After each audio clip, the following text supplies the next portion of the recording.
Well, hello there and welcome back to the Kings of Tallinn Autumn Edition. I'm George Sanford, joined by Krista Larsen. How are you, sir? I couldn't be better. It's really great Yeah. to be here with you again. Thank you, sir. And it's been a decent start for the 10-day festival. How are we looking so far? No, but it's been quite busy the first weekend, but it's started to ramp up now. The bigger games are starting, the bigger tournaments. The main event is just around the corner. But so far, numbers looks good, and players seem to be quite happy. Well, that's the main thing. Also, got a couple of other events and festivals to mention. So we've got the Kings of Vilnius. Do you want to talk about that? That's going to be a 1K, 250K coming up. Oh, right, yeah, in the end of November, starting 15th of November in Vilnius, which is the first time we are exporting the Kings of brand to Lithuania. We've been running quite a lot of festivals in Vilnius, but this is the first time we're exporting the Kings of brand and a bigger guarantee, and we are waiting quite a lot of players to Vilnius, and it's kind of a little bit of a hidden gem as well for players, because the flag hunters will come and that's true. many others. I forgot about the Hendon Mob crowd, yeah. And then after that, you're going to continue in your push on women's poker with the Queens of Tallinn once again. Oh, right, yeah, actually the weekend after Yeah. Kings of Vilnius is ending, we are hosting Queens of Tallinn here in Tallinn, of course. Comes with the name, right? Yeah. The ladies Funny that. ladies only festival with a hopefully we will see good crowds coming here for that weekend as well. Starts on the 29th of November running until the 1st of December. So not just this week, but more great events to come. And this week we're going to get things kicked off with some 25-50 PLO cash games, which is a bit of a new thing that we've got coming on for some of the higher stakes action. So we're going to go to an interview shortly with Jesper, who's one of the players, and I think we're going to have about 5 or 6 players kicking off that one shortly. Other stuff to talk about this week? What are you most looking forward to? No, but basically this is great fun to host this kind of bigger cash games here as well in Tallinn. We are kind of having great crowds for the tournaments. We have a lot of players playing cash games, but also that many players asks for, okay, when are you streaming cash games? And now we are doing it, so I'm happy to take that step.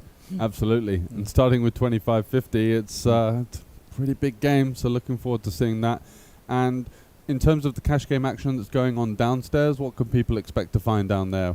Oh, it's games from 1-3 in blinds, 5-5, 5-10, 10-10, 10-25. So games for everyone downstairs. So and no limit, Omaha, mixed games in different variants. Yeah. So basically PLO4, 5, Sveten, and sometimes if you get the players for it, you can play. Basically, that's how it operates downstairs.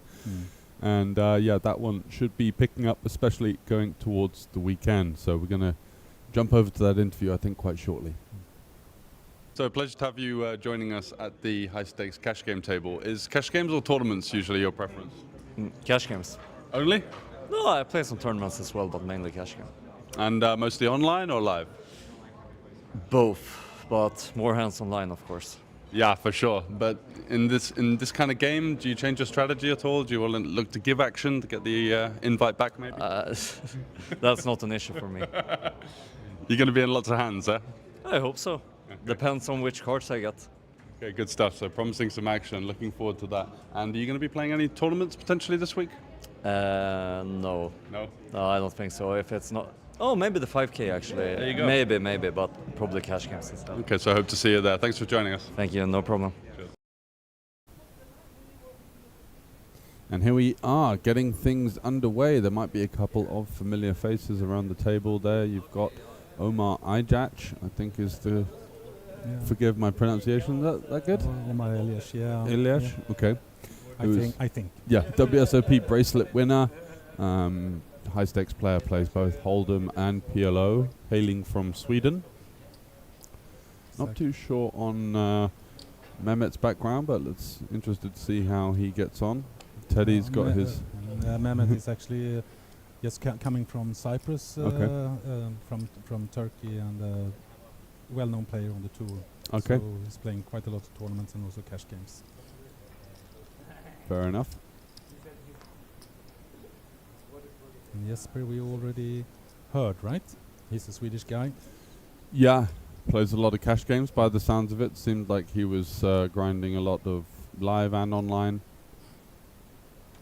Looking forward to seeing what kind of game he brings. He was promising some action, so doesn't seem like the type of guy that would be lying about that. And you know, we see him in there with the ace, king, queen, 6 deuce, flopping top 2 pair with the king of hearts as well. Nice little backup there, and gets the job done. His opponent did have a straight draw there, but without the flush draw, can be a bit tricky to play that one out of position. So just electing to let it go. So as you can see, C2 as well. We don't see him right now, but we have Teddy in C2, a well-known Norwegian profile and entrepreneur, been around for many years. Yeah, poker businessman. Yes. Got his fingers in a few pies, I think. I would think so. Yes. Yeah, to say the very least. As you can see, the button is currently with seat 6, and they can pick 5 or 4 card Omaha. And you know, if they want to play 6 as well later on, let's say a couple of guys get stuck and want to gamble it back up, who are we to say no to that?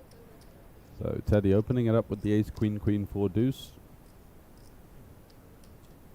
Just so you are aware, this is a cash game, guys, so we don't see the euro sign at the moment, but this is not a tournament, so this is real money.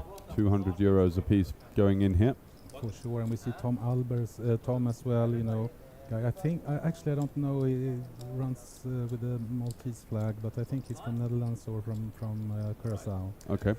And then we have Champ, also he's from Curacao, also entrepreneur in the poker business, and looks like he's 3-betting with the aces. Yeah, making it the full pot, I guess. I think he'd have gone to 800, not 500 there. Oh, look at this for a flop. So Tom comes along with his double suited ace, jack, jack, 8 deuce. Does flop top set here, goes for the check. And the champ is going to bet 1k. The rest of the money's going in. They're going to run it once. Champ has 2 backdoor flush draws with gut shot and an overpair versus top set, of course. 3 is now good for Champ, and that's going to be the first one for Tom. And I think they're only running it once. So 8.7k pot there. No, here we go. We get another board. And that's 2 boards for the pocket jacks. Yeah, tricky situation for Champ, of course, with the aces, and Tom trapped him a little bit. Check raise. Yeah, checking the flop instead of leading. Definitely wanting to allow some of those aces, ace, king, king type hands to commit that you've got in rather bad shape. And yeah. And as you can see on the screen, it says Champ eliminated, but this is not a tournament, and I'm quite sure that he's buying in again. I'm quite sure his pockets are deep enough for that, that's for sure. Straight back in. And I think we've got some interesting background on Champ. He was actually an Olympic rower, is that correct? Yeah, as I understand it, yeah, that's totally true. And maybe we should also mention here for people that normally watches tournaments, that cash games, you can actually bring more chips to the table at any time, right? Yeah, so you're allowed to essentially reload for an unlimited amount. And it looks like Champ went in, is it with 15k? No, 10 I think. So the whites are 1k, the blacks are 100, the blues guys are 25, and the reds are 5. And I believe the yellows are 500 as well. So that will give you a decent idea of how much these guys have got in play.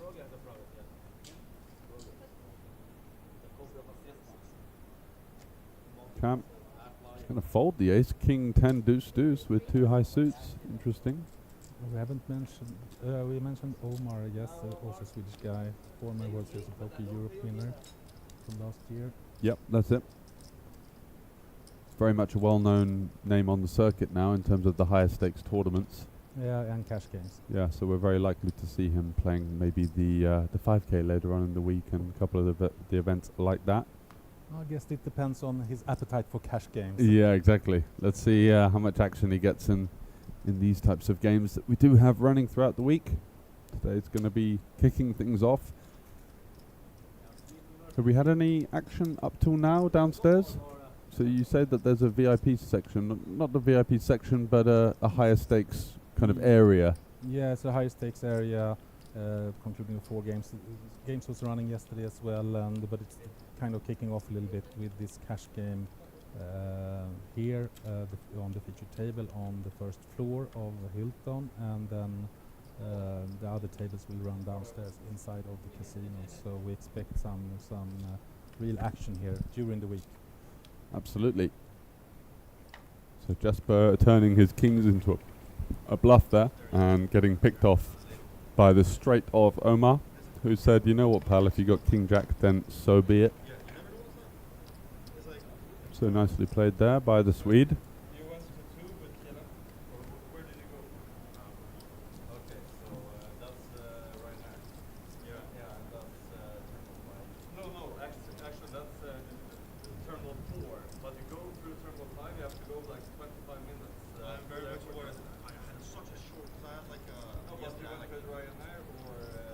Biggest pot so far, the aces versus jacks on the jack high board there, the jack 10-4 between Champ and Tom. 8.7k getting in the middle in that one, but I think it's fairly likely that we're going to be seeing a 5-figure pot at some point during the session.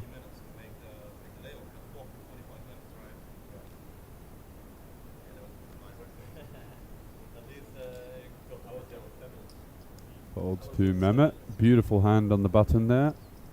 Ace King Jack 10-9. No nuts suit, but you can't be too picky.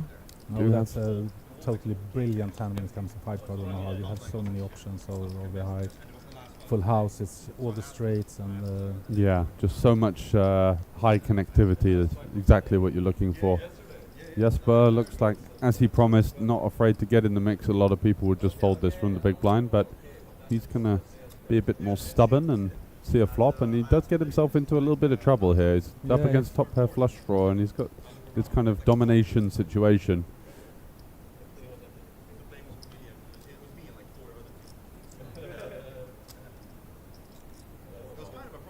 Mehmet's going to go 300 into 450. Jesper, of course, coming along. Interesting turn card, brings some options for Jesper now, turning not just a gut shot, but a full open-ender with the pair. Let's go check, check. River flush completer.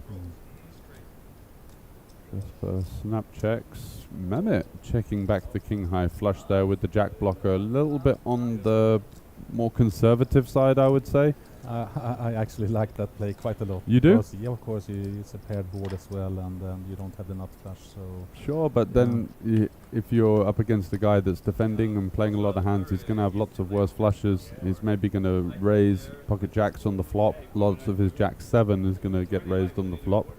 Yeah. So he's struggling for full houses at that point, and the nut flush draw also likely to be raised on the flop at some frequency. So I think by the time you sort of deduce all of those things and whittle it down, actually king high flush on the paired board, even though we've got 5 cards, is looking like the nuts to me. But yeah, but the game is also quite early on, so yeah, you have to take that into consideration. You know, like in 2 hours time, he would for sure he would have pot it.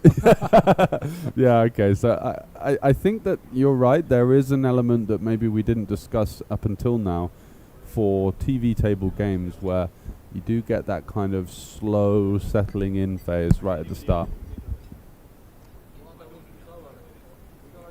So maybe that's exactly what's going on. He's just trying to size up his opponent.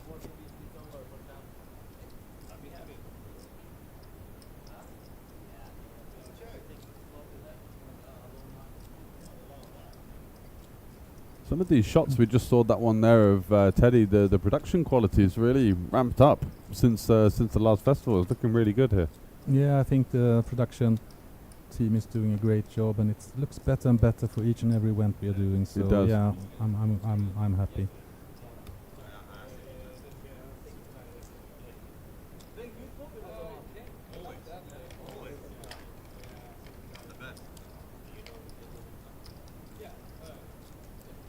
He's taking down a small pot here. Yeah, up about 5.5k early doors. Yeah, he looks happy. Yeah, he does. He's been quite chirpy since he won that big pot. It's always interesting in cash games. You tend to see people there when they're up, they're chatting all the time, and when they're down, they're kind of sat there somberly looking at their stack, waiting for something to happen. Yeah, but this is also kind of quite interesting. You know, the games just started. You know, like an hour ago. Everybody's pumped up to play, and we know, George, I know that these kind of cash games can run for hours and hours and hours and days even. So, check in. Yeah, in 12 hours. Exactly. You have to make sure you've got the endurance in some senses. That's maybe one of the biggest attributes of a live cash game player.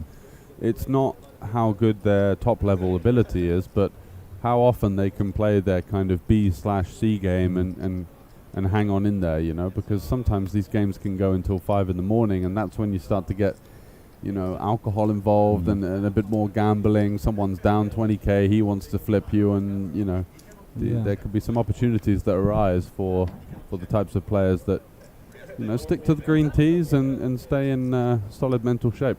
Yeah, for sure that's the case, and also to don't make too many mistakes in cash games.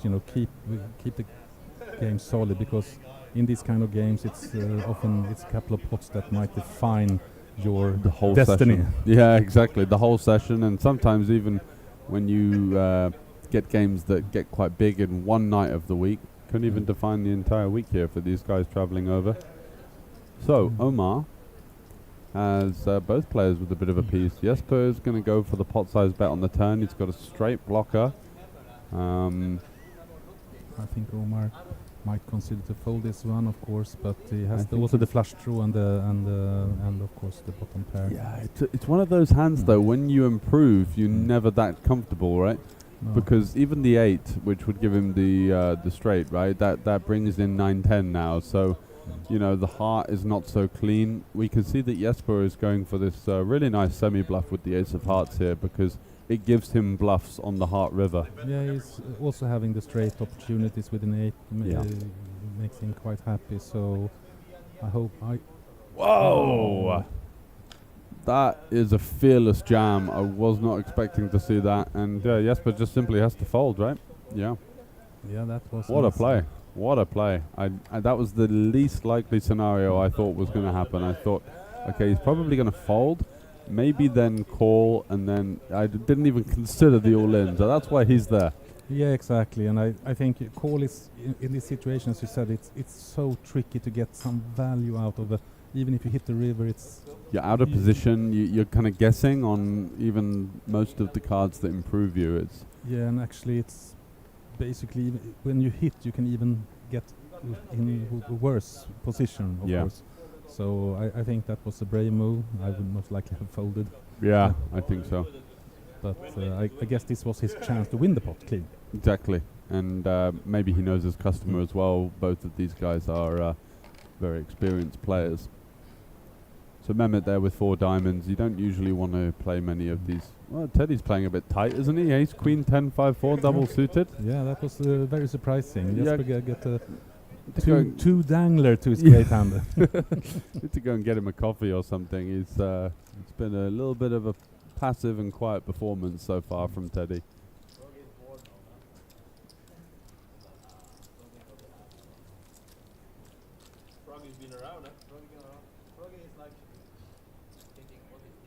That's the thing when you play 5-card Omaha, right? You want to have them all connected in some way, and the juice dangler is it's like playing four.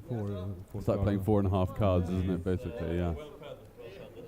You can occasionally hit a miracle, but most of the time it's going to be a thorn in your side, for sure.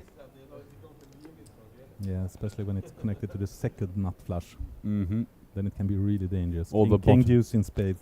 Or the ace deuce for the bottom end of the wheel. That's facing loads of bets on 3, 4, 5 is tricky.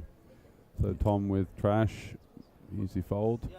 Yeah, basically that's the thing also with 5-card Omaha, that you think that I can play so much more hands because I have so much more opportunities, but actually you should actually consider to play less. Play less, because you really need to have all these connections to feel comfortable. Exactly, yeah. And also you're likely to go multi-way a lot more in this game than other games. So especially in live poker, I would say you want to be adjusting to the fact that people are going to come in like with pretty speculative hands behind. So you always want to be in the situation where you can dominate your opponents when there are draws in the form of flush or straight on the board. That gives you a big advantage. But again, that does lend itself to a slightly tighter strategy. You'll see the players like Omar and Jesper not be too tight, but be very aware of when they're in situations that are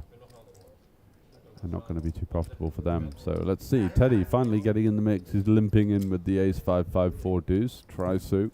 Are we playing high-low? No? No, I don't know. Jesper is thinking of squeeze here. And he does. He's just gonna. I guess Oh, Teddy is having a look with the sort of bag of spanners. We call that in the UK. yeah. We got the clubs, and Jesper also had the clubs. Oh, Wow! thank God, we How have many more clubs are in this deck? a massive straight flush draw for Jesper. Mm-hmm.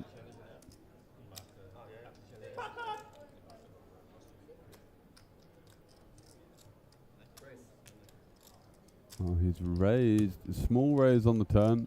All in. Yeah. Oh dear. Still got 2 outs. Yeah. You definitely do. No boat outs as far as I can see. Just the 1 pair on the board. So he's going to need the jack or the 6 of clubs here to get himself out of a bit of trouble. 7.8k pot all of a sudden. That's the first one for Teddy. Oh, wow. What a suck up. Teddy's pretty disgusted. Up against 2 cards, but you know, Yeah. it happens. Because we It are on a happens half, to our we are on a half-hour delay, so I did actually hear that loud boom, and I was thinking, what on earth is going on over there? And now it's all starting to make sense. That is a tough beat. Running it twice, you've got over 90% equity there. Not to be though. I'm sure he's taken worse beats as Teddy, with the background in the business side of poker.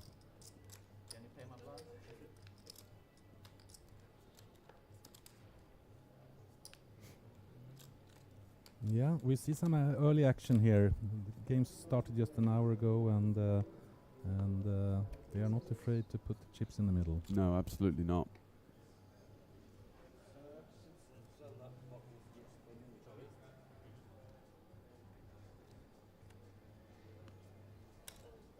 I think we've only seen 1 raise and take, which is usually a good sign of a decent game. Yeah, some quality. Yep. So Mehmet is sat on the short stack here. He's going to pot his aces, looking to go to a low stack to pot ratio and just send in the troops, basically. Yeah, that's what you should do when you are short on chips. Yeah, and you've got half decent aces. If you've got like ace 7, deuce 3 with like 4 clubs or something, maybe one that you can avoid. Overpair and flush draw now for Mehmet, so I would assume that he's just pushing the rest in as well. Yeah. It's tricky on king, king, jack, because your opponent is going to have a lot of hands like king, queen, jack 10, king 10, 9, 5, all this, you know, all of these connected type stuff. So it does go for the jam. It was only 2/3 pot behind. Yeah, But you're kind of jamming and wincing at the same time. You're like, I'm either getting snapped or in the form of a fold or a call. No, but Yeah. when you raise in this way, you just have to, Have to Go go with for it, it. right? Yeah, exactly. and You don't want to give them any free cards, basically. No, and also you have the flush draw anyway. So even if Yeah. if you're up against the king, you still have your outs. Exactly. You have some chance. It's only really king jack that has got you in tough shape, and then you've still got 2 outs to hit the ace. You know, so there's always options. Yeah, that's what's fun with Omaha. Yeah, exactly. it's never a sure thing. Exactly. Omar straight back in the mix. Nice hand. King, king, jack, jack 5. Yeah, it looks like Omar decided to be a little bit more active now. Yep. He's been right in the thick of it, to be fair. Decent cards as well. Yeah, not too bad. That 4 is a bit of a dangler. We got double tri-suit. I think I would have just folded this one as Mehmet. And now Tom has got these bad aces. So quad suit, disconnected. Blocking himself as well. So Yeah. you know, so many players are overplaying these kind of hands. Yeah, I like the call as well here. Yeah, for sure. Exactly. And then also, you know what? It gives you that opportunity on an ace-high board to be completely under-repped. People aren't going to believe you for aces so often. Now we see that the third ace is out there, so it's only one ace still to come. And this is a decent flop for Mehmet, actually. Yeah, he's got a piece there. Got an 8, got a flush draw. It's a good one to bet here. Yeah, nice bet. I really like this. And now Tom is in troubles with his overpair, so he's he's in a horrible spot. Both players snap folding overpairs, you know, because like what can they do on 10-10-8? It just looks so strong. If he doesn't have a 10, he's got a hand like this, which has got so much equity anyway. So both players, showing. It may look maybe surprising to some of you guys at home who might play No Limit Hold'em and think, wow, these guys are snap folding overpairs. Get me in this game. It's full of nits. Yeah, it's a bit different in the 5-card Omaha. You've got to be very wary on these middling paired boards versus someone that's cold pre. It's just going to have a lot of connectivity. Yeah, basically you only have 2 outs to feel decently comfortable. But I was in 5 cards. You're quite, it's not rare that you're up against the quads as well, right? Yeah, exactly. So you can't rule out needing runner almost. Exactly.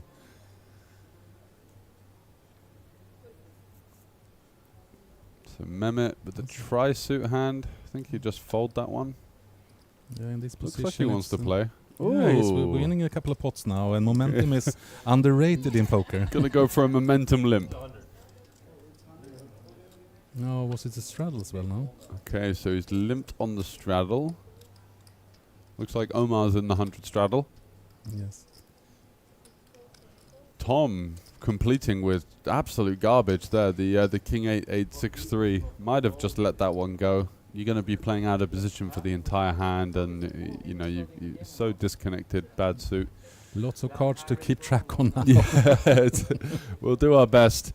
Mehmet's got the best of it, really. He's got the flush draw and the gut shot to the nuts, both of them. So it's a good hand. Top 2. Yeah, he's going to come along for 1, but this kind of hand is really tricky to play, I find. Because you're never really going to get a great turn if it's not an ace or a 10, right? He doesn't know now, Champ, that he's in quite good shape. Yeah, now he's flipping. He's got 3 pair versus the top pair flush draw double gutter, and there's the nuts for Mehmet on the river, whose momentum is with him. Yeah. Wasn't that a Doyle Brunson thing from his book back in the day? You got to play your rushes. Exactly. Yeah, if you got the card rush, you got to keep in there because the dealer's kind to you, and that's exactly what we're seeing here. Oh, Champ is folding his hand as he should. Yeah, but it's not easy because it's double suited out there, so anybody can put in a raccoon.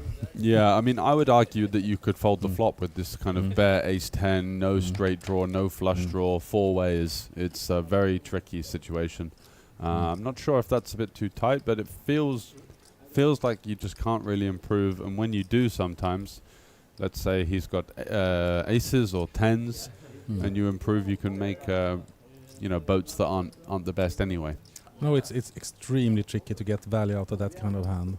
So I definitely prefer to have the hand Mehmet had in this situation because there's so many ways you can find the nuts. More playability as well, right? Yeah. You can blast it off in position, move sort of muscle your opponent out of the pot, but also you can improve to the nuts in many ways. So that's also rather advantageous.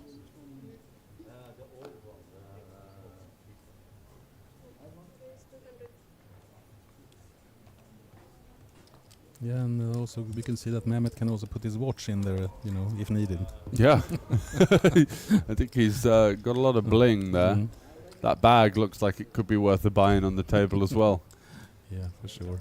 Good flop for Champ here. He's not going to 3-bet pre. He's going to peel pre by the looks of things. And Jesper now with bottom set and an open ender is going to bet on the larger side. Seems natural. Ace high board. It's going to be pretty good for him. He's going to have the sets. And Champ will tag along, right? Oh, for sure, yeah. Champ's got a lot of stuff going in his favor. Not anymore. Going to need a king or a 7 now, and the problem is we are Jesper behind. needs to slow down as well, right? Yeah, so Jesper is happy to allow flush draws to improve, straight draws to improve, but also wants to potentially save money if he's up against a hand like 7-5 or ace 7. Jesper does go for the little value bet on the river with his full house.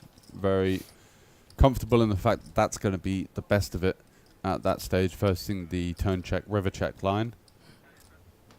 Not often you see someone show up with an awful lot having now made you see those a two decisions. good part of the studio here, and there's going to be streams all week long. Tomorrow we're going to stream the Omaha final table from the 1100 Omaha final table, and hopefully we can stream some cash games tomorrow night as well. That would be lovely, yeah. Yeah, and then we have the 555 final, and then we have the 5K. The 5K and then the 555 and then the main event. Yeah, that's correct. So there's quite a lot of action coming up this week. So stay tuned on OlyBet TV. You seem to have made the studio so much more spacious this time as well. I remember it being a little more cramped, just from my memory. It seems like there's loads more room now. Yeah, I think they have put in an extra carpenter. Yeah,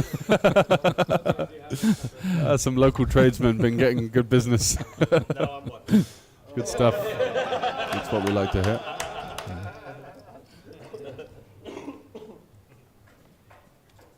Yeah, we are trying to improve and evolve and do the best for the players at all times. He played with 4. No, 6 cards. One hand 6 cards? No. Let's do 5 card double board. Oh, you did 5? What too many? 6 card. Oh, you got Richard. Yes. Yeah, let's do Richard. Yeah, but take 1 mana. It's okay. Misdeal. Yeah, a bit of a confusion. Change the game. We're trying to play a bit of 6-card PLO by the sounds of it, which is a game that's starting to grow in popularity. Yeah, especially up here in the Nordics. Yeah. They want to play a lot of 5 and 6 card Omaha games just to have even more fun, as it seems. Fun or even more gambly. Yeah, exactly.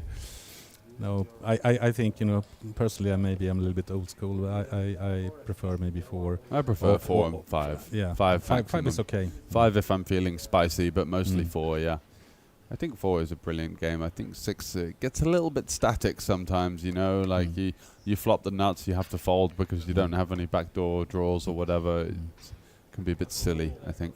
Are we having a bomb pot? Yeah, so we're having a double-balled 5-card bomb pot. Looks like each player has put in 200 euros.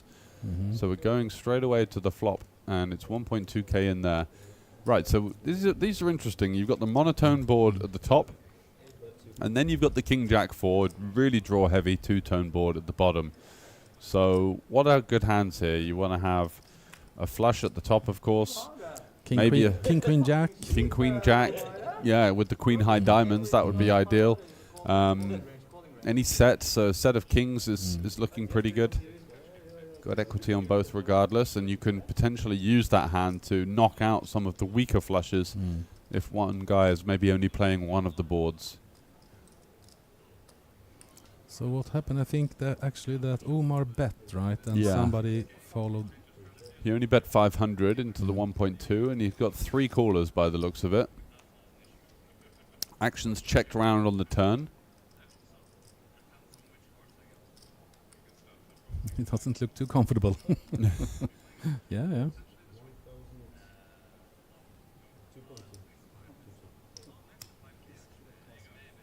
Who's first to talk now? I think Teddy is watching the interview on the do you know what I mean? The stream interview on his phone. I can hear myself being played again. Jesper bets into this pot. Or Omar went in first, right? Oh, Omar. Looks like 3.1 into the pot, and 2.2 maybe. Oh yeah, it's a little bit hard to Is see the colors here. I'd say 2 whites, 2 blacks is what Yeah. I can see. It looked like Jesper was interested. If I have all my rings in my bracelet, I get robbed, Tom in the tank. So I believe the top board is 10s, King 10-6. It was some Something. straight opportunities upstairs, Yeah. but that's yeah. Less the other relevant flush. with the flush out there, yeah. Okay, so Omar's got the nut flush at the top, and he has Set in the bottom. no, set it's a in the straight. He has the straight at the bottom, ace queen. Scoop. I think he might have just taken it all, actually, yeah. I get back exactly what I put in then,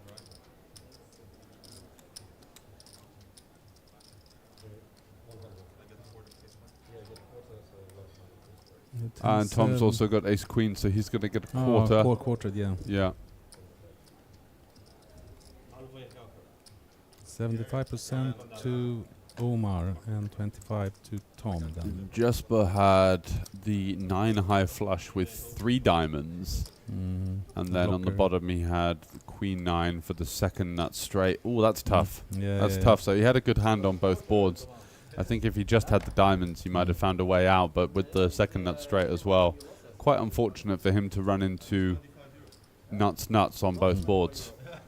Yeah, that's a tricky part. But you know, with so many players in the bomb pot, this is it becomes quite tricky, likely, doesn't quite it? likely.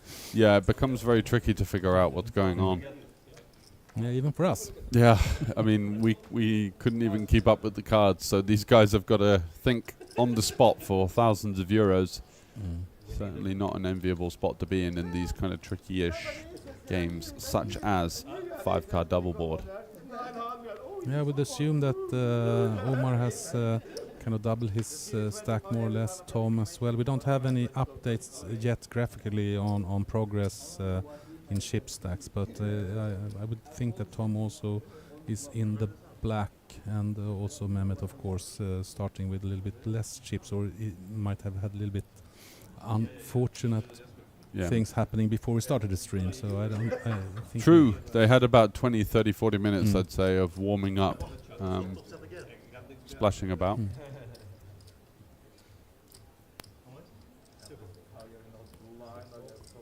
Tom coming along for the ride with the ace queen 10-10-6. I think these guys are watching back the stream now, and it's like Inception or something, isn't it? They're seeing themselves in the past. Something for Tom here, but nothing much. Wow, Jesper with no heart. Just going for the random out of position pot with the range advantage, saying I've got aces.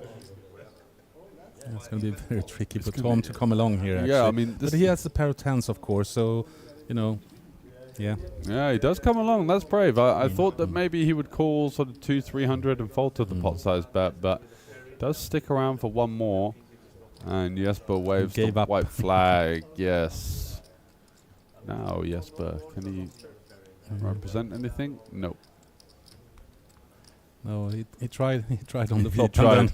Yeah, the one and done for a pot size bet. Yeah, but I think that's quite good to have that, you know, restraint anyway. You know, like, hey, come on, I don't want to waste anything more with this. I tried, you know. Yeah, exactly. He doesn't want to overcommit to that, because then you, in 5-card, you could easily just be throwing money down the fire, basically. Yeah, and it will look quite stupid on the stream as well, right? Yeah, you've got to consider that when you are under the bright lights of the stream table to make sure that you're not doing anything too foolish. Yeah, However, you can see, that Omar has gained some chips.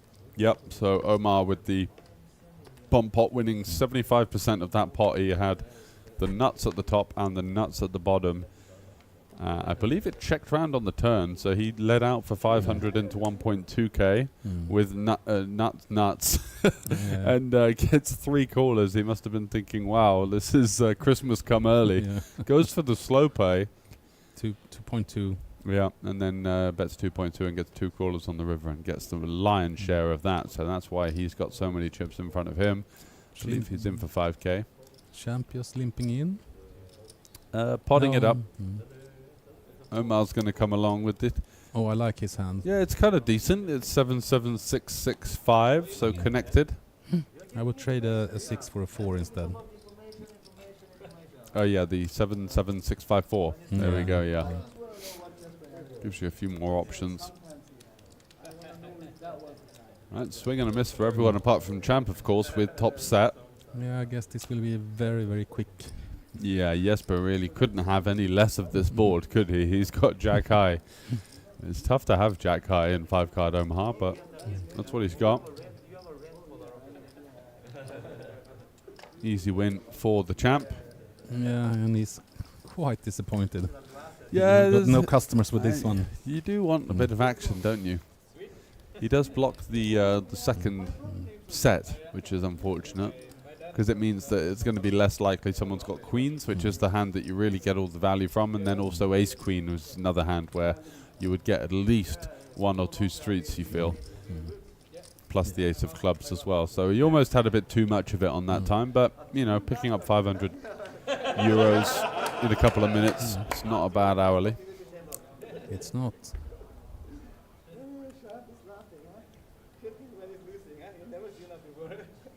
There's a lot of chatter at the table, right? Yeah, they're sweating the stream, and sounds like they're kind of ribbing each other about about the stuff that's been shown there.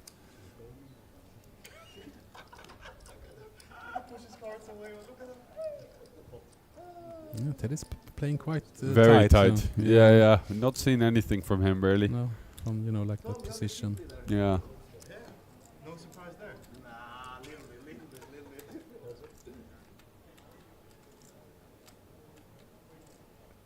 So Jesper, it seems like a natural board to bet again here. He's got a gut shot. He's got a backdoor flush draw.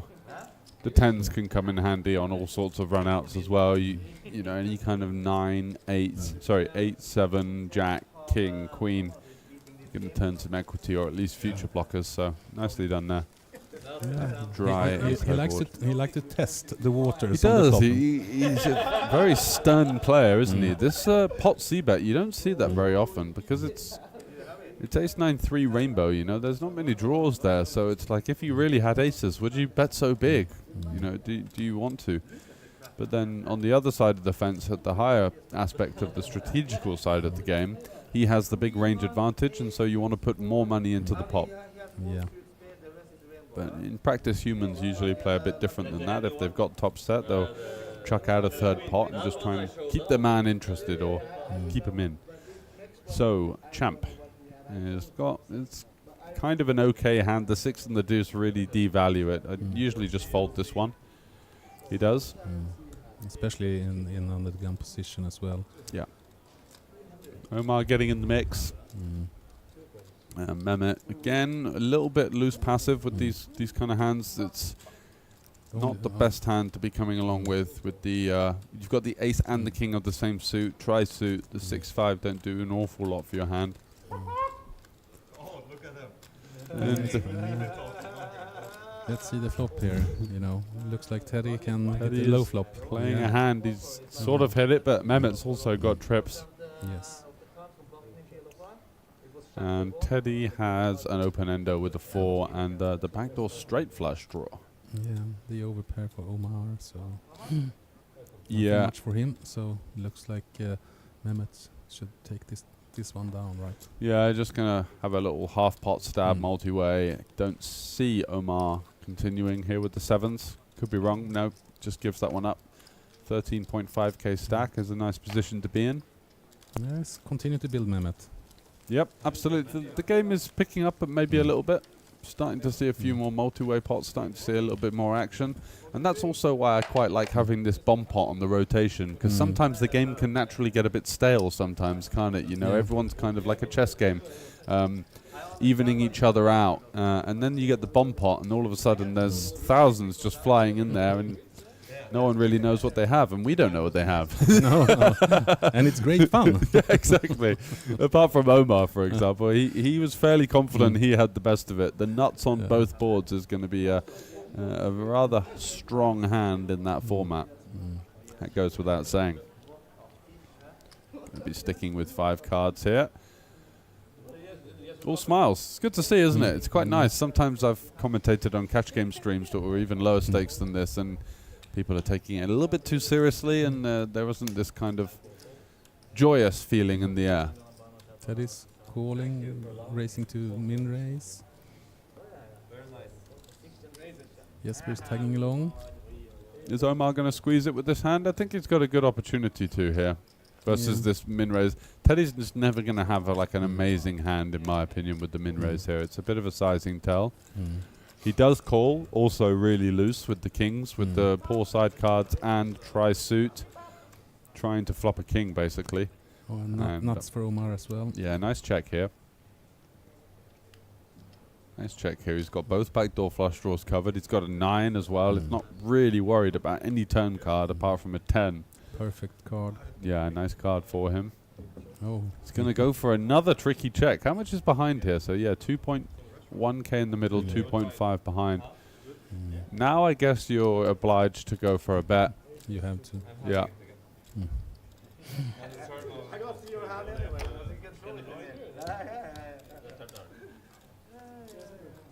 Easy win. Easy win, yeah. Teddy didn't really have a good candidate for a bluff there with those kings. Didn't really have any board interaction, not blocking any of the straights. So No, I think basically, if you try to bluff in that way, you need to have some backdoors anyway. you need to have some equity, right? We've seen this so many times in 5-card Omaha. Like you've got to remember, if you get a little bit too, let's say, married to winning one particular pot, you just have so many different combinations of better hands usually, apart from those dry kings there like Teddy had in the last hand. But it can be quite tempting versus loads of checks, and that's why Omar was trying on the turn. trying, yeah, just trying to make something happen. And then on the river, I think it's very rare that someone would reopen the action.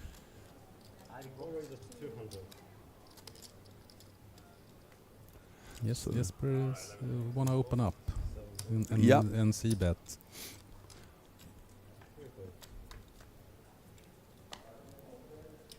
Omar got a good hand again. Yeah, Omar's had a lot of playable holdings, that's for sure. Wow, look at that. Oh That's a straight draw, straight flush draw. Yeah, the full wrap. He's not going anywhere. But I think he's not getting any action. No, he'd be kind of happy with that. Just with the pocket eights there, you can get lots of overpairs to fold, some 10x. And now he's looking at the card values, right? Or is it what did I have? I had a flush draw. That's okay. Yeah, nice. I think he's looking at the Able Butcher, is it? Yeah, it looks like a menu for some food. For the fancy place upstairs. Yeah.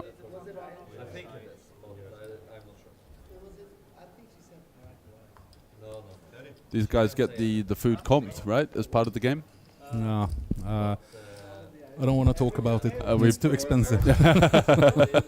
That's coming out of your pocket, is it?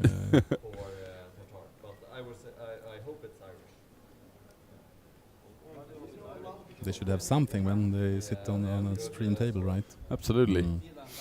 Something to wet the whistle. Exactly. Jesper with dry kings. Yeah, I had double backdoor. Yeah, double suited, but the 8-3 deuce is pretty poor. I think Champ's hand is so much better. Yeah. I think Champ should be 3-betting that hand really, but he likes to call. That's also okay. Teddy's going to come along for a little spin, trying to flop a queen. For sure. Closing the action. Didn't see any queens. Oh, there we go. Look at that. No one's got a 7 though. That's the only issue. Yes, no, nothing. Yeah. So I guess Teddy will check. Yeah. Jesper is trying with the overpair. 400.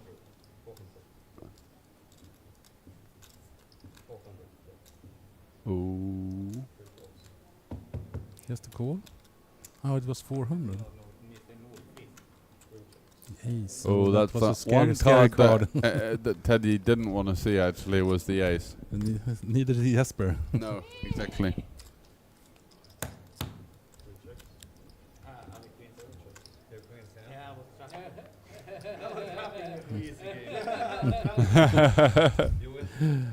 Yeah, he's lost minimum, Jesper, on when it's trying to win on the flop, but then he stops betting, and now he's yeah. Yeah, I'd like to talk about that because I think it's quite interesting what Teddy was doing, the sort of the live dynamics. He goes for the call on the flop and then like checks the turn in the dark. And that what he's trying to do there is look weak, but when he's called Queen 7-7 Rainbow out of position, he's never going to have a hand worse than a 7, really, is he? You know, Not likely. He could have over pair of He course. could have kings, yeah. He could Or have aces, kings sometimes. So I think Jesper, when he had kings, he worked out that Teddy is just so likely to have either a full house or a strong 7 here, at the very least. Yeah. And did wisely give that one up because he could have well blasted that off. Also, he was blocking some straights on the river, but just realizing that Teddy was looking a little bit strong there. Yeah, it could be tempting to actually continue c-bet with, when the ace comes on the turn just to represent, but it's, as you said, at least a 7 for Teddy in this time, which was the queens, basically, so... Absolutely. Good play from Jesper. Yeah. Again, showing the awareness, he's been one of those players that's been really keen to drive the action and sort of play a little bit wider, let's say, but it's also a testament to his experience that he knows the spots when to just slow down a little bit as well. Oh, great hand for Mehmet as well. Omar also have a good hand. I really like Mehmet's hand. This is the hands I like to play. Yeah, they're very connected. They play well. Oh, Jesper has a potting hand. Yeah, especially with this small stack, I would actually go for it. Yeah. And he's going to commit most of his stack in there. Yeah. I think he's got a little bit more than 255 behind. Omar is not so keen on calling this. I would think that Mehmet... Omar was... Whoa. That's amazing, because I think that Mehmet was the person that should normally really like that bet. Give him a spin, exactly. Yeah, it's a perfect hand for this kind of place, because you strongly believe that Jesper had maybe ace with some connectors, and Omar's ace is kind of really weak in this spot with the queens, because he should suspect that Jesper might have a really strong hand. Precisely, yeah. They're going to block each other's high cards a lot, so a hand like Mehmet's does do particularly well. Yeah. So aces versus ace queen queen double. Really safe flop. Nothing happens. A pretty safe turn. There's to fade a queen. There's one for Jesper. Couldn't really have got any cleaner, that one. No. Didn't have anything to sweat. And running twice, yeah. No, still just the queen. No, and that's going to be another one for Jesper. So nice little double up there. 5.3k pop. Finds the aces at the right time and gets exactly the action that he was looking for, because if Mehmet had been in there, he'd have made a straight on the second board, and goodness knows what on the top. Yeah. No, but also that Jesper is getting called might be, he's been in quite a few pots and had quite wide range, so that's, I guess, the reason Omar tried to. But it's also kind of, repotting that hand. It's quite dangerous. Very, just in case, it's possible that Mehmet was maybe trapping there from time to time, but Teddy isn't really the kind of 3-bet squeezy type of guy, so you'd only be waiting on Jesper to fire in the squeeze.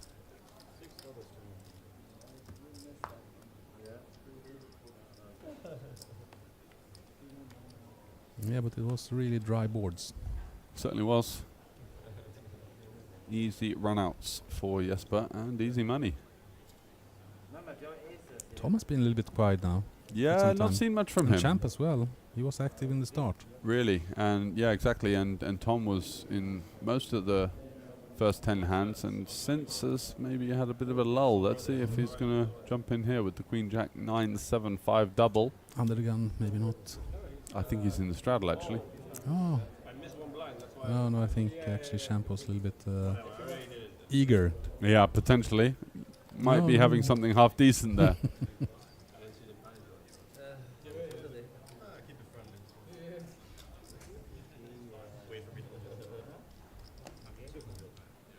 So Teddy's going to come along with some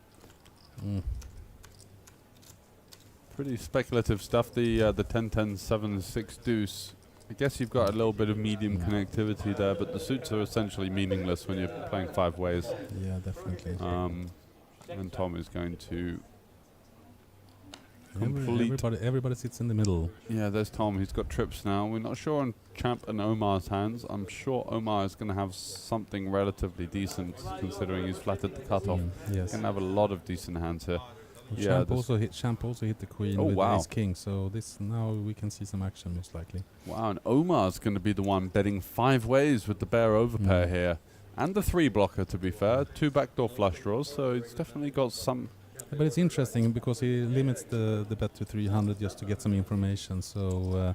and maybe he have someone to kind of calm down also on the turns. He can get 2 cards for a decently cheap price. That might be the reason, you know. He gets to realize the equity of his hand, right? He gets to see where he's at, basically. That's for sure. But it didn't work. Nope. Champ and Tom. That's the first one for Champ. So Champ needs to fade a Jack 9-7. Yeah. Jack 9-7. Or a 4. Oh, there's the 7, so they're going to chop it up. Brutal as Champ improves to the Queen's full of 6s on the turn, and that 7 spikes to eliminate his hopes of scooping the entire pot. He's been a little bit unlucky, Champ.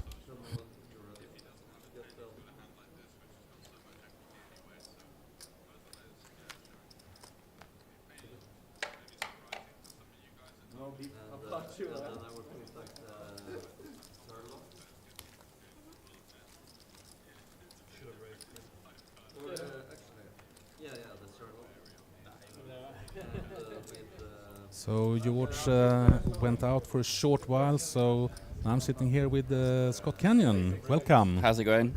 Oh, it's great fun. This is so much fun. You're going to have to give me a rundown on the players here. I am familiar with seat 2. I've had a chat with him before. The rest of the players not so much so. No, I can. Good also to repeat for the other players. We're playing 5-card Omaha, and on seat 1 we have Mehmet, who is regular on the tours, playing both cash games and tournaments. And we have Teddy on seat 2, as you know, Jesper, Swedish guy, Swedish entrepreneur, and he is been playing quite well, I would say. Whose frog is that, by the way? I think it's Teddy's frog. Okay. Yeah, he needs it for some reason. I wouldn't say. And then we have Tom from I think he's from Curacao, Tom Albers, and he's been a little bit. He was quite active the first half hour, but now it's been a little bit on the slow side. And then we have Champ from Curacao and Omar from Sweden, as you know, the former World Series of Poker Europe winner. And what a hand here for Jesper. Double suited aces, pretty nice flop as well. Yeah, and also the 9er. Not much for Teddy, sadly, to continue here. This probably just goes bet fold a lot. Should be. Yeah. And this is 50-50 blinds, right? 25-50. Oh, 25-50. The occasional straddle and the occasional bomb pot. Okay, spicy game. Yeah, it's been quite a lot of action, and as it looks like right now, Jesper's been doing quite okay. Omar and Mehmet also doing quite okay, and a little bit silent from Teddy's side and Champ's side. Yeah. And as the poker manager of Olympic Casino, you must be very proud to see such a high-stakes game run here. Yeah, no, it's great fun to actually... there's so many people who has asked me about, like, can we see some stream cash games? And now we're here, so that's great fun to be able to show this. And some decent players as well, which is quite fun. And then I assume we have more in the line outside who wants to play cash games as well. Yeah. So great fun. Great stuff. Ooh, Teddy, sadly with a couple of danglers at the bottom there. I really like the Queen Jack 10. Yeah, definitely. What's your favourite Omaha hand? Do you have any particular favourite starting hand for 5-card Omaha things that you particularly like to play? Depends a little bit if you're 300 or 400. Yeah. You know how many you're playing, but I kind of like the wrap draws. Oh, me too. 10, I love 9, 8, middle 10, of the 9, deck. 8, 7, 6, middle of the whatever. deck, so strong.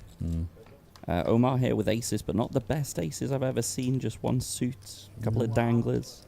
So I actually prefer Jesper's starting hand with 5 different cards. Easier to connect with the board. He has hit a pair. So it does go slightly ahead on flop, and it's very hard for aces. Oh, aces actually wins this. Oh, wow. Yes. Omar's been, like consistently kind of betting and trying to be a little bit of taking a little bit control over the table. Surprising, a middle pair and a gut shot. Some runners. I thought maybe he carries on there. Bold move from the aces there. I guess it's quite a dry board. You can expect your opponent. But it's also kind of he's betting a little bit for information from time to time just to see where to go. So he's I think he's been playing quite well. Yeah, and also been a little bit lucky that you're not up against those hands. Yeah. That, and he had nuts on the bomb pot, so he. That's always a nice one. Yeah, he's in good shape. Do we know who the big winner is at the moment? No, I think Omar has been doing quite well. Mehmet came in quite short. They played, like half an hour before they started. I don't know if he had lost a little bit before that, but since then he's also been winning a few hands. Okay. But no big. No huge winners so far. No really big But the night is very young, of course. It is. No, Tom won an all-in versus Champ early in the game, so Champ took up some more. So that's basically it. And after that, actually, Tom in seat 5 has been quiet. There was a beautiful Sveiten hand there for Champ. He had kings full in his hand. Unfortunately, not quite as good in the 5-card Omaha.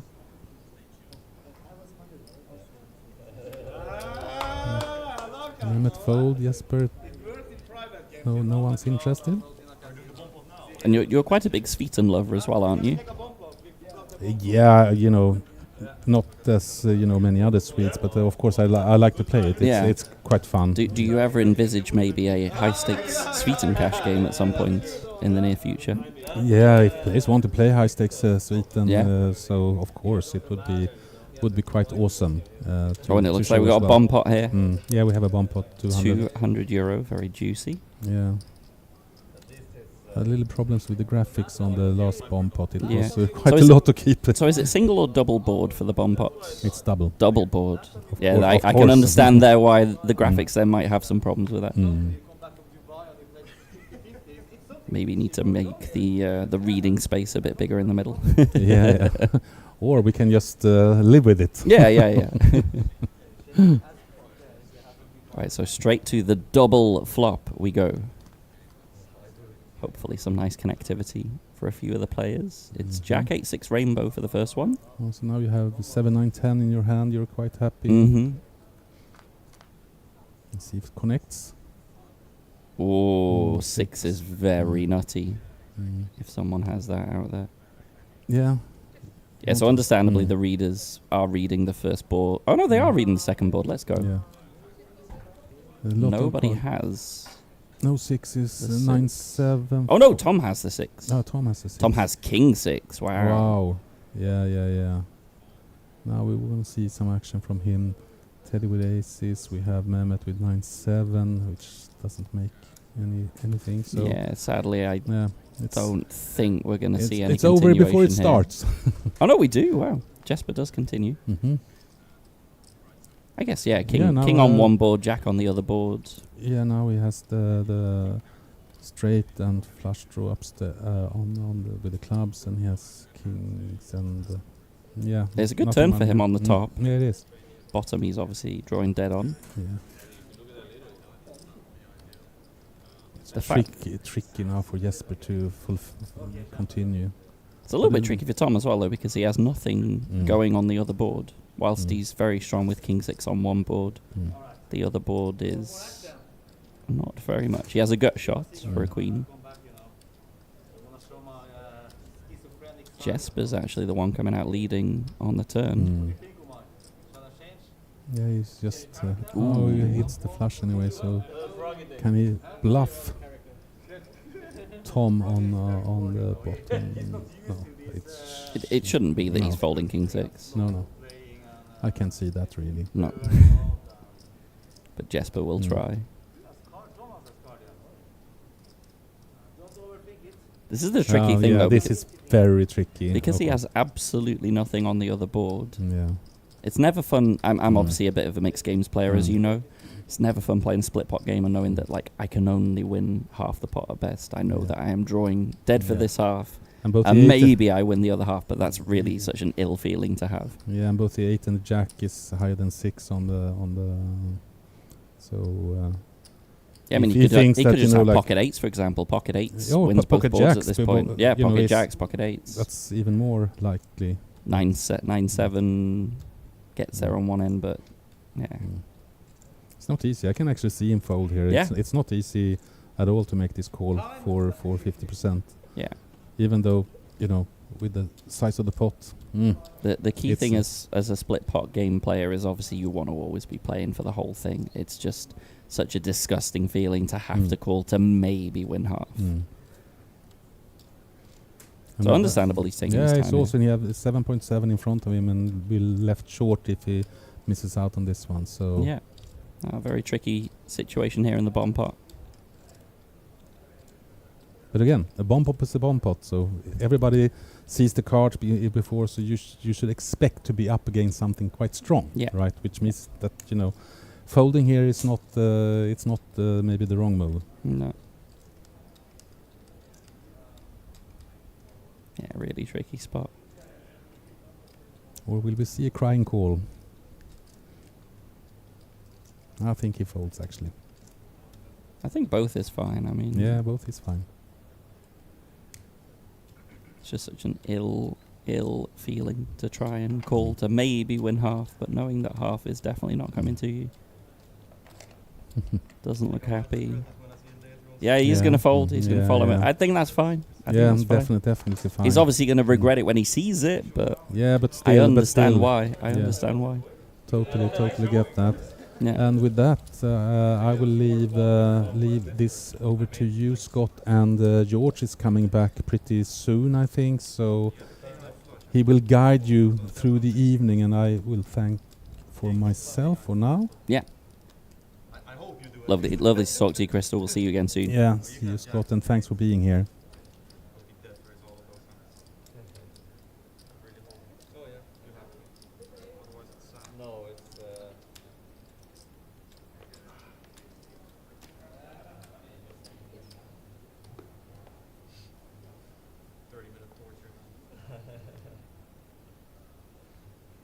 Usually it's more than that.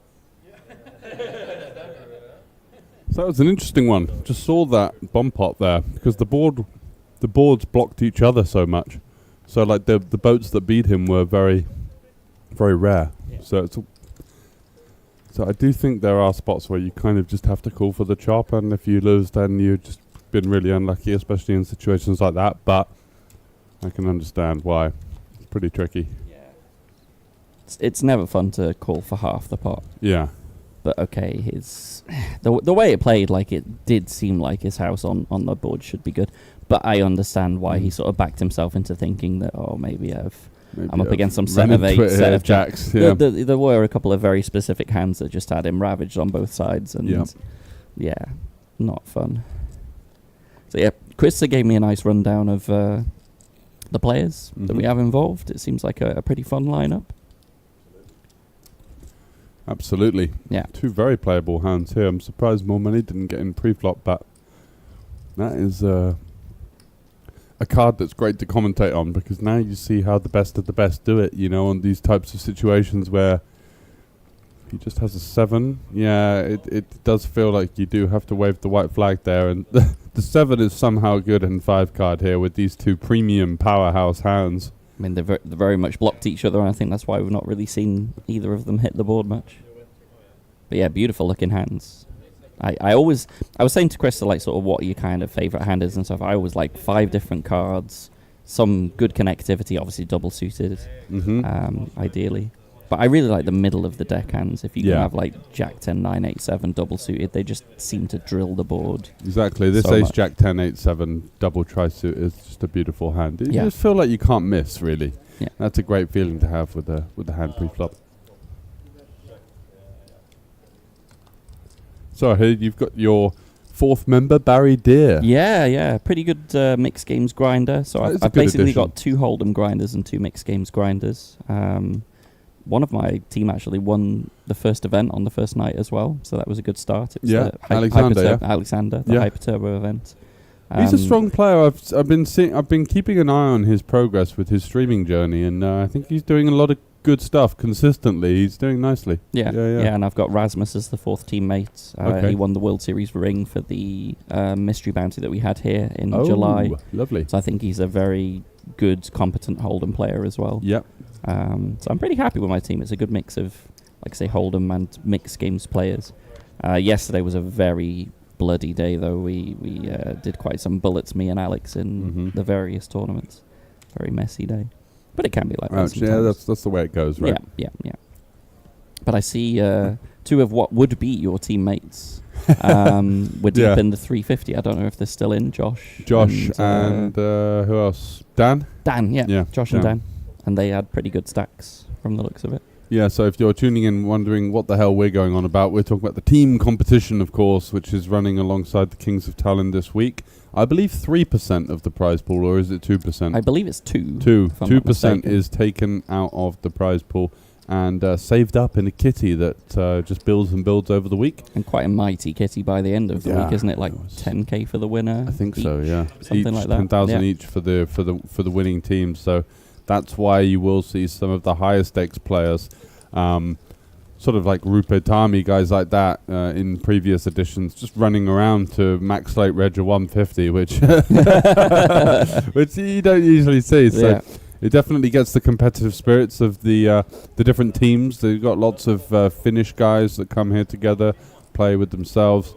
Obviously the UK crowd, which is my gang of friends as well, Max, Josh, and Dan this week. It's funny that you mention Rupert-Tami. I actually had him on my table in a 150 Really? today. Yeah. You're like, God, give me a break. Max late reg is a PK or 150 just to get a point on the board. I mean, why not? Yeah, that's very funny. But then, interestingly, he had a look at the PLO, the 1.1k PLO that's running today, and he was like, "Oh, I'm not sure if I fancy that. The field's pretty tough." And if he's saying that, then I'm thinking, okay, I probably don't want to touch it either. These 1k PLOs are definitely getting tougher year on year. It's just more training content out there, more knowledge of the game, for sure. Yeah.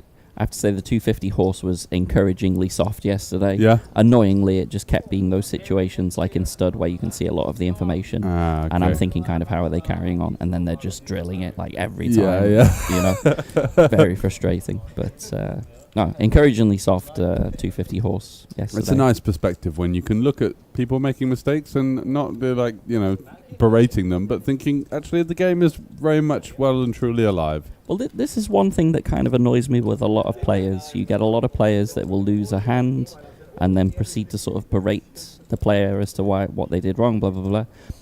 Isn't this what you want? I mean, isn't this the value in the game of poker? There have to be people making mistakes. This is what makes you the money in the long run. So it's encouraging. And you have to look at that long-term perspective. Short-term, it can be very frustrating, of course, but as a tournament player particularly, you have to look at the long term. Absolutely. Omar committing his chips there. Could have been a candidate, 2-pair flush draw and the nut straight to consider calling, but I think what he's thinking there is it's so likely that Mehmet's going to have like aces nut flush draw with the gut shot, these kind of hands, which is still going to have 30% equity. It's always a little bit dangerous to slow play in PLO. Out of position. So what you do tend to do in PLO, and what the solver would like to see as well, is that you slow play more in position and just push your equity out of position a lot of the time, because oftentimes on the river, then when the brick comes, does your opponent always bluff? Possibly not. You have to leave them that option. Yeah, you do. On certain types of boards where you've really got it locked down, it's a lot easier to find. I love this hand Come for on, Teddy. Teddy. Look at this beautiful starting hand. There we go. Double suited. He's been a bit quiet, Teddy, so far this session. Did that continue? I took about 10 minutes break. He's been vocal at the table in terms like he's always friendly, he's always chatty. Phil Lark routine. Yeah. But I've not really seen too many pots with him involved. This one, though, I expect to be something. Yeah, I think maybe versus Teddy's under the gun, he's going to call. Let's go for the 3-bet. Fair enough. Again, double suited, Yeah. 5 different cards, pretty decent connectivity, little one gappers. The 5's a bit dangly, but ace 5 suited, the artisanal sandwich in there as well. Yeah, I mean, you know, the solver nuts for Hold'em. The artisanal sandwich. Excellent. Yeah, I think it's Joe Stapleton that coined that Yeah. one. I quite like it. The sourdough Yeah. or something. Yeah, wasn't it? artisanal sourdough. Yeah. Of Hold'em hands. And it wasn't a great flop for Teddy, unfortunately. Yeah, Omar doing really well, sort of pushing them around. By the way, I've noticed running his equity. just in the few sort of hands I've seen that he's kind of running over the table at the He moment. actually bought in for 5k. He's up 12k Wow. here. He's been playing less than 2 hours, so he's doing very well for himself. And yeah, you Decent do Howley. see a fearless style from him. He's run okay in some big spots. He had nut in the 12k bomb pot earlier. Yeah. So nut flush at the top and nut straight at the bottom. Yeah, that was pretty And juicy. with customers. Yeah, so he's got 3 diamonds in his hand and the nut gut shot on the bottom. The top board is 3 diamonds. He leads out half pot and gets 3 callers, and he's just thinking, he's just thinking, come on, like this is absolute wages for him. So yeah, that's basically where a lot of that has come from. And then he bet the river, got called in 2 spots, and won 75% of that. So actually scooped one guy and then took 75% of the other guy. So yeah, pretty decent effort from Omar so far. And definitely I've played live with him recently in Rozvadov as well in some of the PLO tournaments, and he's just not afraid to fire through bullets. And whether or not that comes from the big success he had winning his bracelet, which gives him the artillery and the sort of ammunition to fire, I think it could be, that's just his style. It seems like a confidence builder, right? It does. Bracelet Yeah. plus the cash. Bracelet plus the cash, I can plus get the behind that. notoriety, and yeah, all of the confidence that comes with that as well. I think that in terms of cash games, something I've focused most of my career on, it's a lot about confidence. You know, it's just waking up and feeling like I'm going to have a winning day today. I'm going to make these moves. I'm going to, go for these certain population exploits that are kind of tough to follow through on, which is like, folding the river. Yeah, it's easier said than done. It is sometimes, yeah. When you look at the game in a strategic way, you think, well, I blocked this, I unblocked this, and I'm kind of capped here, so this guy's really going to be no, it's okay. Yeah, nice. There is some old song that goes, "You've got to know when to hold 'em and when to fold 'em." He wasn't wrong. He wasn't wrong. Way before his time. So Mehmet with the aces, yeah, that's going to be good versus the snap check back. I could have got much more spicy on that flop. It was a pretty decent flop. Some connectivity of both players, and it just kind of ran out brick. Do you play much 5-card yourself? Yeah, I'm basically forced to these days. Yeah, because 4-card. a lot of the cash games are like mixed with 4-5. Yeah, exactly. 6 is something that I completely refuse not to play. Yeah, I just don't enjoy it. I think it's an okay game if you play like 2,000 big blinds deep, and basically the game starts at the turn, really, doesn't it? Like the flop is kind of semi-irrelevant. Like tends to be more limping pre as well. I've noticed because lots of we actually have some quite interesting PLO mixed tournaments here. Okay. So we have like PLO4-5 and PLO4-5-6, and it seems like the more cards you get, the more people are really willing to more go to the flop, which makes sense because like it's very bingo if you. They don't want to overcommit. Yeah, if you're just trying to sort of shove aces pre and 6-card. I mean, aces, who cares? Like 52%. Yeah, right? exactly. Yeah.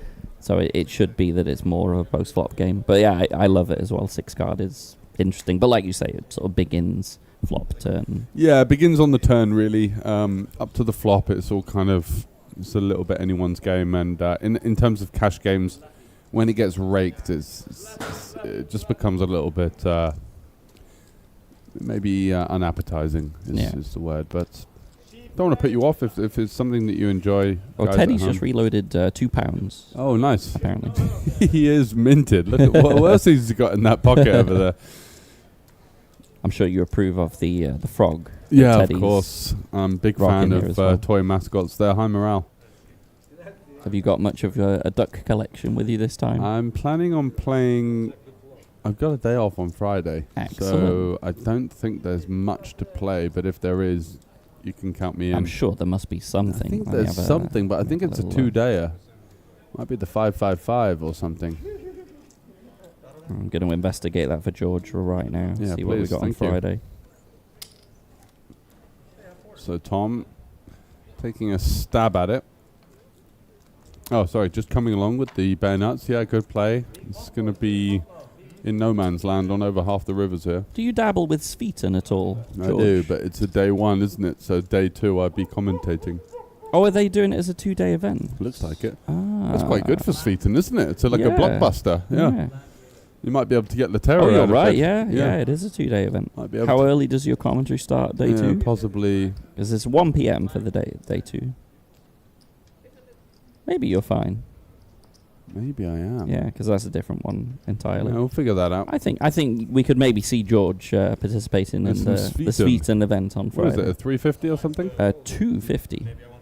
Sveeten Championship. 250, lovely. Yeah. Wow, Felix is really gunning it here with this blockerless bet on the river. Wow. It might work. Yeah, he's bet a third pot. He's talking, he's sat back. He looks really relaxed, Yeah. to be fair. Yeah. I like the... Wow, Yeah. and he Great gets it bet. done. Great bet. And he's got the strength and character not to windmill it in the guy's face as well. It's a bit of a boss move, isn't it? Just with the pure air ball where you just kind of slowly sliding it into the muck. Mm. Unless he was value betting with the bottom straight there. I mean, surely not, right? It's possible. It's possible. Is he trying to get called by a set? Maybe he thinks he was value betting. That's why it kind of lends itself to the mannerisms. If you get a chance to talk to him later, I have to ask him that one. Yeah, I will. Yeah. I know him as a different name to Phoenix, but let's just leave that one out there, I think. Oh, okay. Yeah. Yeah, so maybe some incognito stuff going on there, but let's leave that to him. It's all a little bit more of a wild west with cash games, isn't it? You know, like it's tournaments is like everything's on the mob. Well, but everything's actually, tracked. now you say that though, I have seen that quite a lot in tournaments recently, and particularly What, there was anonymous? there was a very big pro actually in King's Casino who won a tournament, and he's an ex like Full Tilt pro. I don't want to fully name him or whatever, but went anonymous on the payouts, and I was really surprised. Like of all the people that would go anonymous, you wouldn't think it's like a pretty well-known pro. Wow, okay. But I've seen more of it lately actually. That probably is due to... It could be tax regulations. I think with him it might be actually. I don't know. Yeah? Could be. It's could not like 'cause it- backers and stuff like No, that? I think it might be tax regulations because you get some countries where like if you play somewhere else and stuff, it can be that their local government is like charging them. I know Spain are very bad with that, for example. I always just assumed that the guy was buried and he's just like completely avoiding and paying out loads of people or something. Yeah. That's kind of the assumption. I don't think it's the case with the one that I'm thinking of. Okay. I'll tell you later anyway. I'm curious what you think, but I think it might just be like a tax thing or something. It's a good flop for Mehmet here. He's got the ace of clubs. He's also got the open-ender. And Omar here has got this type of hand that doesn't really want to check call, but does have some sort of blocking qualities with the board. Yeah, the queens are definitely Yeah, the queens can something come into potential. play. The 9, obviously. The 5s, I'm not the greatest fan of, but okay, some assistance. He's not going to be getting Mehmet. This is quite a high-level play, actually, from the from Omar. He's got top set blocker. He blocks hands like 9-8. Just the club. Oh, he's getting advice from Teddy's frog here as well. Is this allowed? I don't know, actually. The frog is currently One player to a hand, isn't it? Yeah, the frog whisperer.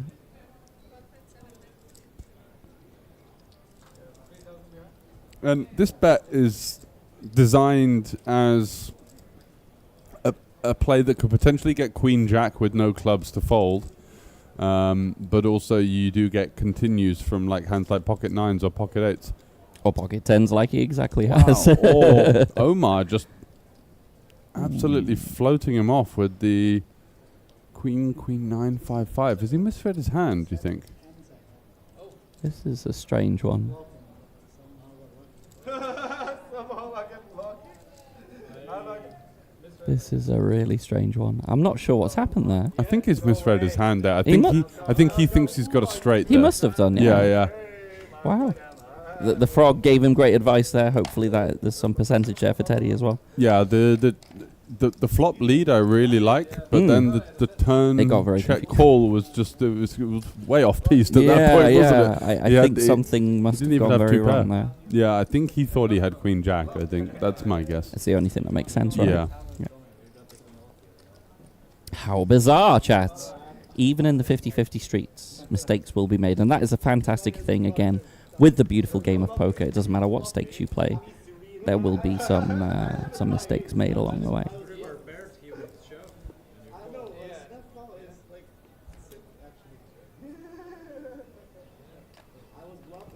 Wow, we were. So Mehmet was sort of semi-bluffing on the turn and ended up getting value from just a pair of queens. Right, so Teddy at the cutoff, he's opening it to 200. He's got 7-10 behind, so he's looking to make something happen with what they call in these kind of stake games the goodbye 1K. Do you think he'll actually leave if he busts this 1K out? No, but it's when someone's like short like this, it's kind of the writing's on the wall. Do you know what I mean? Yeah.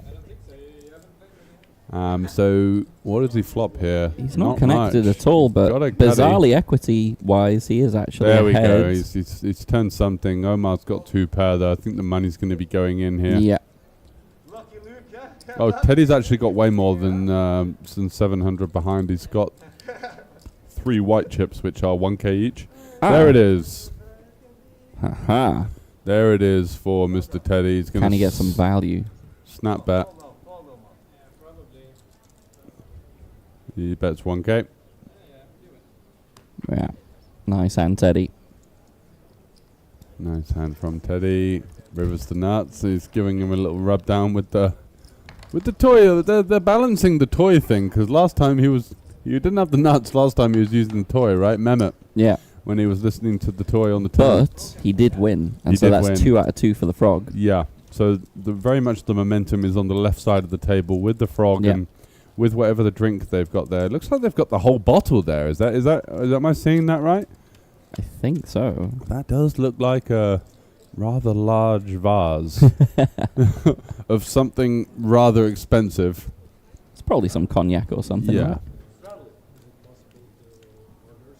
But that's what we want. We want a table, having fun, drinks at the table, chatty table. It's a glory to behold. Absolutely, and that's what we wanted to include at this edition of the Kings of Tallinn, just to liven it up a little bit. By no means the tournaments are boring, but we just get the best of both worlds here and get a little bit of insight into maybe what's going on downstairs. So we do have like the VIP kind of sectioned off area where Teddy and some of his pals are bringing a decent amount of action this week. There's a lot of cash game action. I was Yeah. down there yesterday. I think they had like 12 tables running at one point. Yeah, lots of A lot of it's 1-3, like- lots of 5-5. Yeah. But even the sort of 4-5 Omaha, it was pretty spicy. It's good value. Yeah. It's good value, yeah. Yeah, I had a game the other day where I sat with 200, came off with 1.7. Proceeded to torch all of that yesterday in 6 bullets in 250s. The joyous swings of poker. But yeah, very, very value games. Tis the way it goes. Yeah. Tom's 3-bet is going to take it there with his double suited aces. Surprise! Omar's hand is a bit dangly. It is double suited, but yeah, the 5 and the 3 sort of way off the rest of the hands. So I don't blame him for raise folding that. Yeah, I heard these games are going to be running for quite a lot this week. The higher stakes ones and quite a few known players, professionals on their way to come play these the next few days. Yeah, so we do have the 1K PLO running at the same time as today's stream, which is why maybe there is an empty seat or two at times, because some of these guys wanting to play the tournament. It's early in the week. Not everybody's here yet. Some people have got other commitments, right, during the week and then come for the long weekend. Yeah, makes sense.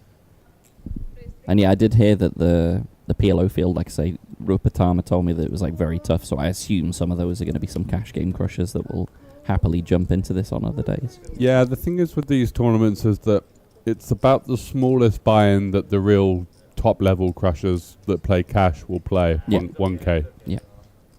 And they will also fire multiple bullets and play extremely aggressively because it is still somewhat of a smaller buy-in for them. Yeah, treat it as like a 1K rebuy, make it a bit more spicy. Exactly, yeah. Just go for the lot. And that does kind of kill your EV. If you've got a lot of players that are good and willing to gamble, then, you know, it's going to be quite difficult to sail through the ranks of the tournament. Yeah. Oh, wow, we have 5-way action to the flop here. Who's got anything? Mehmet's got 2 pair. Teddy has an up and down straight draw. The Jack 9-8 is also wrapping around the 10, so some good potential runners on certain turns. Jesper's got a 3. He's got ace 3 now for a ace straight. 3, there but we go. Tom Ace with 4? this. Tom. Oh, sorry. Yes. We need ace 4 or 6-4 we're looking for. Yes. I don't know why I'm thinking ace 3 was a straight there. Oh, good. Do we have anyone got the nut flush draw? No. Mehmet's got the... Oh. 10 deuce is the best hand at showdown for Mehmet. Okay. And also Teddy's got 2 pair. Oh, he's going to fire. I guess he's bluffing. He's got the 4 blocker. Yeah. This is the baller play now. Come on, Tom. Time to make it 1.5k here with the pocket 6s. Again, great nut blockers. It definitely would Wow, work, but it's no. a little weak.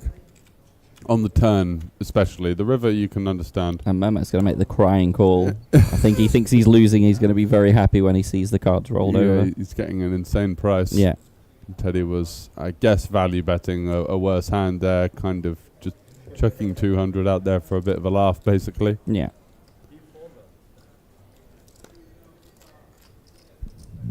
Well, that was fun. Some nice 5-way flop action in 5-card Omaha.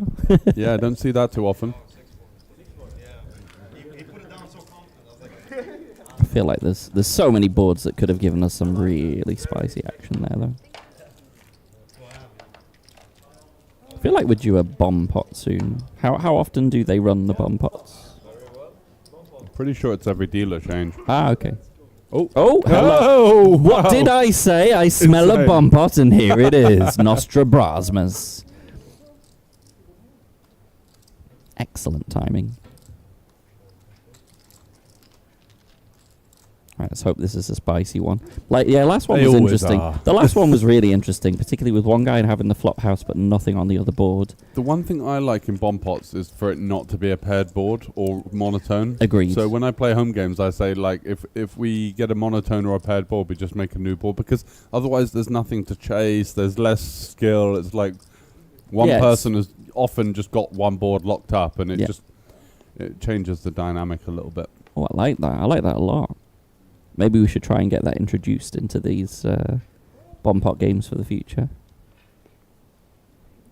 It means that also the pots get bigger as well, because there's more people hunting draws, and then there's more skill because you're trying to work out which draws that you're supposed to be going after. Monotone. Well, that's reasonable. That's reasonable. I think these are good boards. Yeah, these are great boards. There's lots of straight draws on the top and a flush draw and other potential straight draws on the bottom as well. Mm-hmm. That's a pretty okay hand. So he's got the gut shot flush draw at the top and sort of not much on the bottom, to be fair. So far, not so much. No, what's this from Queen Tom? 10 for 2 pair. He's got a wrap Ah, as he's got well. 2 pair That's at a the top, beautiful wrap at the hand. bottom. That's Yeah. a beautiful hand. The wrap on the rainbow board as well. Yeah. It's just even stronger. Yeah, Tom has to try Yeah. and build a pot here. I like potting here.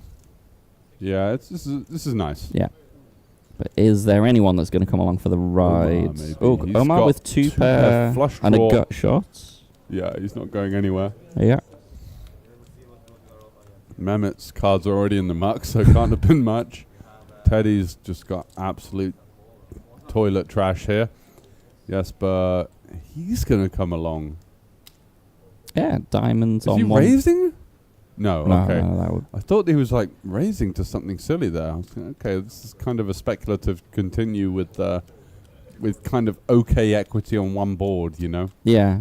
That's Yeah, why bottom board, he's got like a gut shot and some runner diamonds. he's just turned a wrap on the bottom as well, the low wrap, and now diamonds. So Jesper, is 2 dream cards for Jesper there. Yeah. Improving to the king high flush, but now you can't really lead the king high flush into 2 players. I And think. Omar, by the way, has 2 pair and 2 pair. Queen 10 on top board, Jack 4 on the bottom board. So he So does. this could get a bit interesting now. Okay, he's really committing to those 3 diamonds, and this is quite tricky for Tom now, as his 2 pair is devalued on the top board, but he improves to a wrap with a flush draw on the second board, but it's not to the nuts again, so quite tricky now. Yeah. It's really tricky when you're sort of knowing that you're in very bad shape on one board and then drawing to try and get something on the other, Yeah, particularly for this size of bet. And with the player to act behind. and with the player Yeah. behind that's more than capable. Good fold, I like that. I think I like that's that. a solid fold, yeah. Whoa, and Omar sticking it in. Whoa. Okay, so it's 56% and 44%. So Omar has Queen 10 3. So 3 pair. So he's got Queen 10 or 3 to win the bottom board. And on the top board, he wins with the jack, I think. I'm pretty sure he wins with the jack. He does.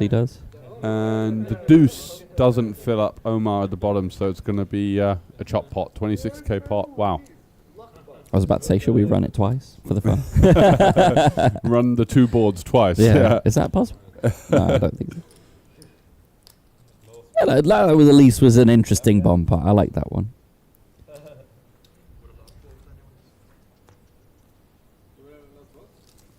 Yeah, Jesper is real action, isn't he? I've played.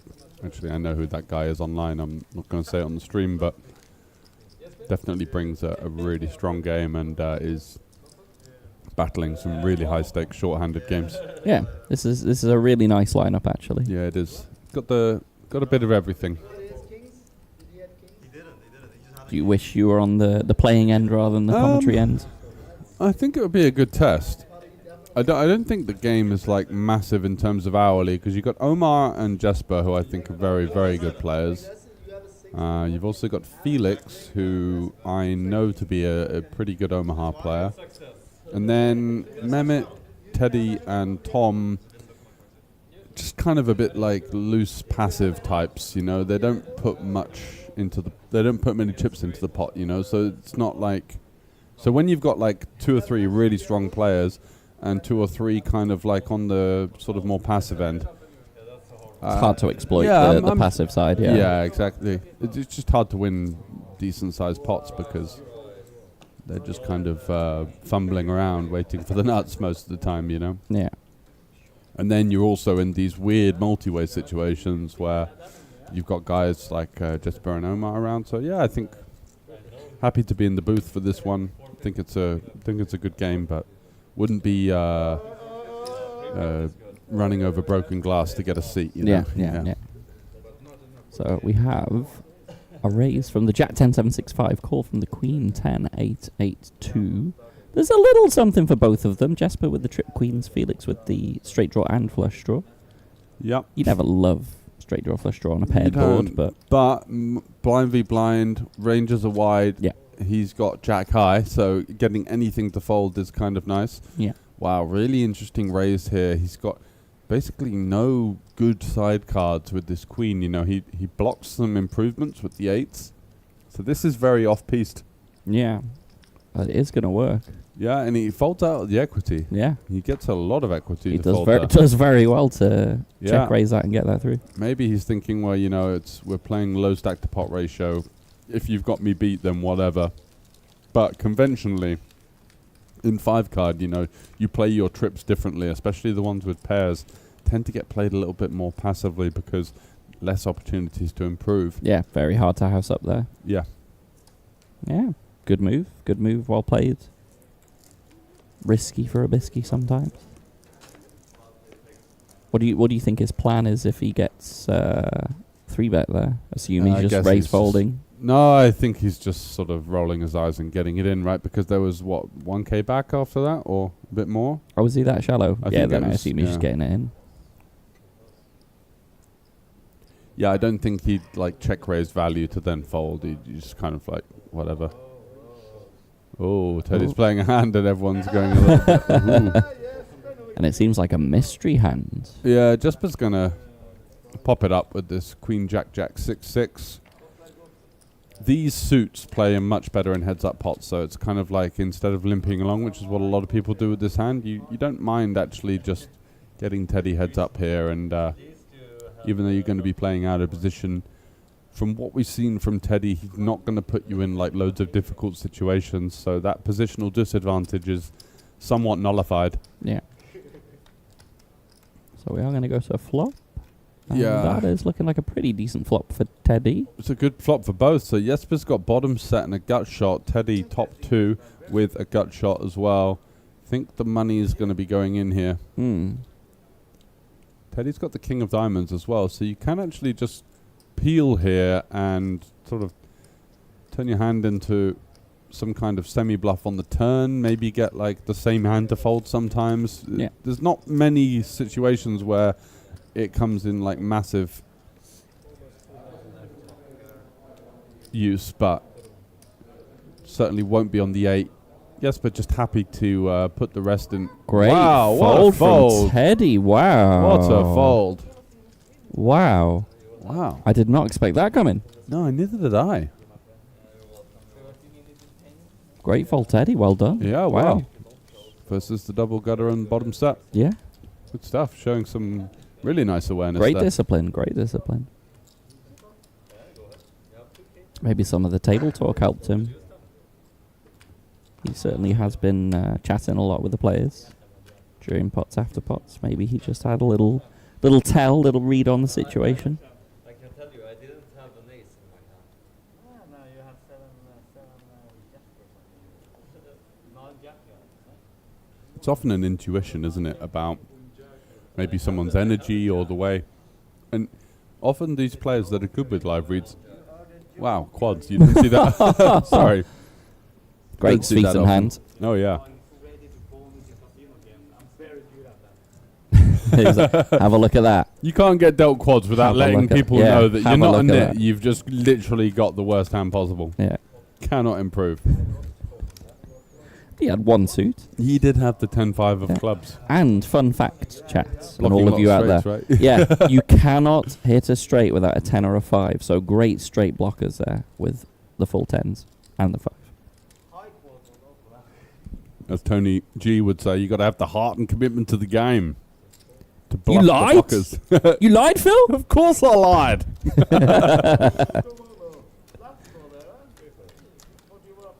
Love Tony G. I actually have a fun story about Tony G. Met him in Vegas Let's hear in 2006. 2007. I was playing the Raz event in 2007 in Vegas. And I saw him playing a table, so I just went up and I was like, oh, that thing you did with Ralph Perry, it was so fun. It was amazing. Really enjoyed it. He was like, thanks. And then he asked him if I'm playing something. I was like, yeah, I'm playing the Raz tomorrow. He goes, oh, I'll come rail you. And I'm thinking, oh, funny guy. Yeah, of course he's going to. He's never coming. Of course he's going to come rail me. Next day, playing the Raz, look around, Tony G on the rail. Really? Yeah, he was only there for like 10 minutes, but I didn't expect him to rock up at all. So it was like, what a legend. And then I bump into him like, I think 10 years later again in Vegas. And I was like, I don't know if you remember me. He's like, with hair like that, do you think I'd forget you? You're like, fair enough. Yeah. With the hair like my that. Tony G claim to fame. That's brilliant. Yeah. Wow. So he's a good guy. He's a I really get good guy. vibe on him Yeah. on social media and the stuff he's doing for his poker site as well. Yeah. It's growing, it growing seems the like, game nicely. seems like they're doing pretty okay at the moment. Yeah, growing the game. Yeah. So Jasper does elect to go with his hand and actually gets a lot of equity to fold there. Tom folding the combo draw, bit weak. He's got a double gutter and a nut flush draw. It seems like Jesper is just very good at this, putting the pressure on and getting the equity to fold. He's doing it really Time well. and time again. But what you got to think is if you're going to be bet folding a hand like this, what do we achieve now, right? Because we're just torching a lot of equity, so maybe we want to have bet folds that are less equity so that we don't sort of have that equity burn, which is what happened there. You know, versus any hand, he has at least 30% equity, right? So to fold is somewhat of a disaster, because occasionally he can also be ahead of some sort of inferior combo draw. Yeah, no, Jesper pushing these spots very well at the moment. Do we know sort of who the big winner is at the moment? I think it's Omar. Omar's in for... Has to be Omar. Yeah, in for 5, up to 18 or so. Yeah, exactly. He's just been kind of cleaning shop a little bit. But I assume Jesper's up as well, right? I think Jesper reloaded a couple of times. Definitely got stacked once. Can't remember the exact hand, but it was earlier on. I predict great things for Jesper. Tom had a really hot start. And then he was really chatty, and now you can see a little bit more of a sullen table presence, maybe. Yeah. It's never fun when you start off really well and then you're just sort of bleeding. Yeah, just missing, yeah. Getting a bit, feeling like you're being owned, but you can't really prove it. You know, that is the worst thing. It feels like every shot I've ever taken at high stakes can be a bit like that sometimes. You're just like, God, these guys, they can't always have it, right? Like, I'm just getting destroyed here, but... Yeah, and then they just do have it. And they just do have it. Story checks out. Yeah. They just can have it every time. Yeah, it's possible in 5 card. It's a game of value, right? You want to be focusing on your value and letting the bluffs sort themselves out. Yeah. Now, do we think Jesper is going to try anything spicy on the river? Because he's never really winning at Showdown here. Yeah, what's he got? An 8. He's got an 8. Omar's actually going to fire out a blocker here. I think he wants to be a little bit more disciplined. Maybe if he's got a 9-8 or a Jack-8. This is a great board, for example, where you do have conceivable boats in these lines, because first of all, there's a straight possible on the flop, so it's quite natural to check a set. Yeah. Then the flush completes. Why would you be betting a set so often? You can semi-bluff, try and get straights to fold, blah, blah, blah. But for the most point, you're going to be checking. And then you can start to use these, like, straight blocker, boat blocker type bluffs, right? So the 9-8s, the Jack-8s and things like that, they do become quite sexy when you can be perceived to have it. A lot of people just go a bit crazy and they're like, well, I've arrived at the river and I've got these boat blockers, but they've like checked back the flop or something. It's like on a rainbow board. Certain boards, certain lines where it makes a little bit more sense than the particular one we just had there. Exactly. So Jesperino, he's a kind of a dapper sort of... It's like a Hugh Laurie, handsome-looking chap, you know. Yeah, but also not very intimidating or kind of sort of... Do you know what I mean? Some of the high-stakes guys, they're usually like really in your face, and he's just kind of there. He seems quite charming. Just goofing around. Yeah. I mean, it's a nice lineup in general, to be honest. I don't think any of them are particularly like stuffy and not having fun, whatever. They all seem quite chatty and quite friendly, which is nice. For sure, it's good to see. Oh, Teddy's all in with the aces and kings. Yeah, and Felix. Some equity for Felix. He's got like a double gutter, hasn't he? Yeah. It's not going to be happy. Pair and a double gutter. And a pair, yeah, that's true. So the 8, the 4, the 9, or the king he's looking for. He'll be happy to hear that all of his pairing outs and trips outs are live, because there are certain spots where they wouldn't be, but... 8, 10, 4, 9, king. That's one for Felix with the 2 pair, the janky 2 pair. Very janky. Oh, no, that's another gut shot. So the 6 now gets him there, but the jack wins it for Teddy. Okay. Choppity chew. Oh, bit of drama there. I know, yeah. And like it was the 4 that gave Teddy the flush draw as well, so it just already feels over though somehow when they hit that bottomest card. You know, you're just like, I should get there a lot, but it never feels like I do. Yeah, they always hold. Oh, the frog did not expect to lose apparently. No, the frog was feeling good about that one. In a good spot as well, 62% on the flop. It is sort of, if you're getting that par for the course, you're going to be doing quite well in 5 card Omaha. You just have to be prepared to face these swings. One of my very good friends and study partners is focusing on 5, and I do 4 and 5, but I really feel for him sometimes because the downswings are just so long and so brutal due to how close the equities run. And you can be playing amazing poker, fearless poker, and just getting absolutely rinsed time and time again. So it's not a game for the faint-hearted, that's for sure. The variance, as with any poker variance, it tends to be that there will be quite some downswings. That's why, again, like, guys, just manage your bankroll sensibly. I know it's easier said than done. I used to be a DJ and I used to splash and take too many shots and play everything in the festivals, the series, whatever. But, like, really, the key to managing that downswing, that variance is just, be responsible with your bankroll.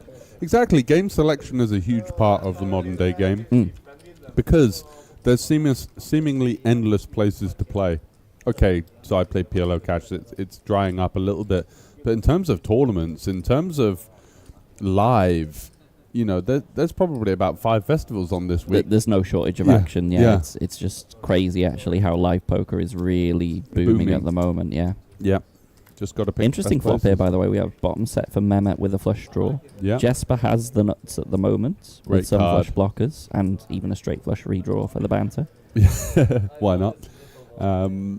Jesper, has very comfortable pot size bet here on the turn. Yeah, and they're very deep here. We want to be trying to win as juicy a pot as possible. And he's doing it whilst chatting away, of course, and 7-4 is still the nuts. Can confirm. Now that improves him, just in case he was up against the bear 4-3. So in Mehmet's shoes, it's not great that you have 2 hearts here, right? You're obviously blocking the bluffs a little bit. But you also unblock all of the 7, 8, 9. Yeah. And, you know. Yeah. The wraps miss and you don't have any of that. Yeah. Oh, good fold. Quick fold as well. Very good fold. I thought he was chucking a chip in. I he did thought, call. yeah. He did call? Oh, he did. No. Sorry. I thought he folded. Oh, he did call. No. Did he? I'm not sure. I think he folded. He did fold. Yeah, come on. And Jesper said you'll see in half an hour. Yeah. Usually means I had a good hand. That's a very quick fold as well, by the way.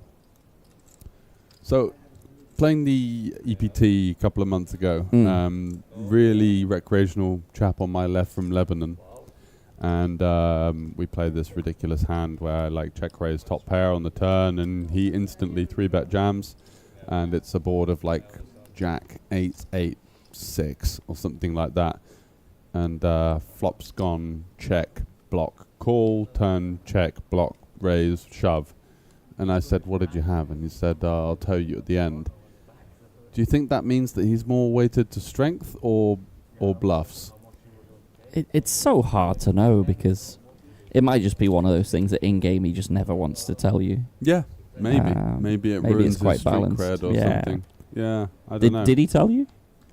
I bust him. I run jacks into queens, and I was kind of already halfway out the door, and then forgot about asking.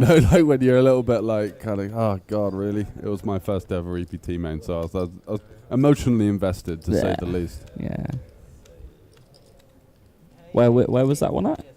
Barcelona. Oh yeah.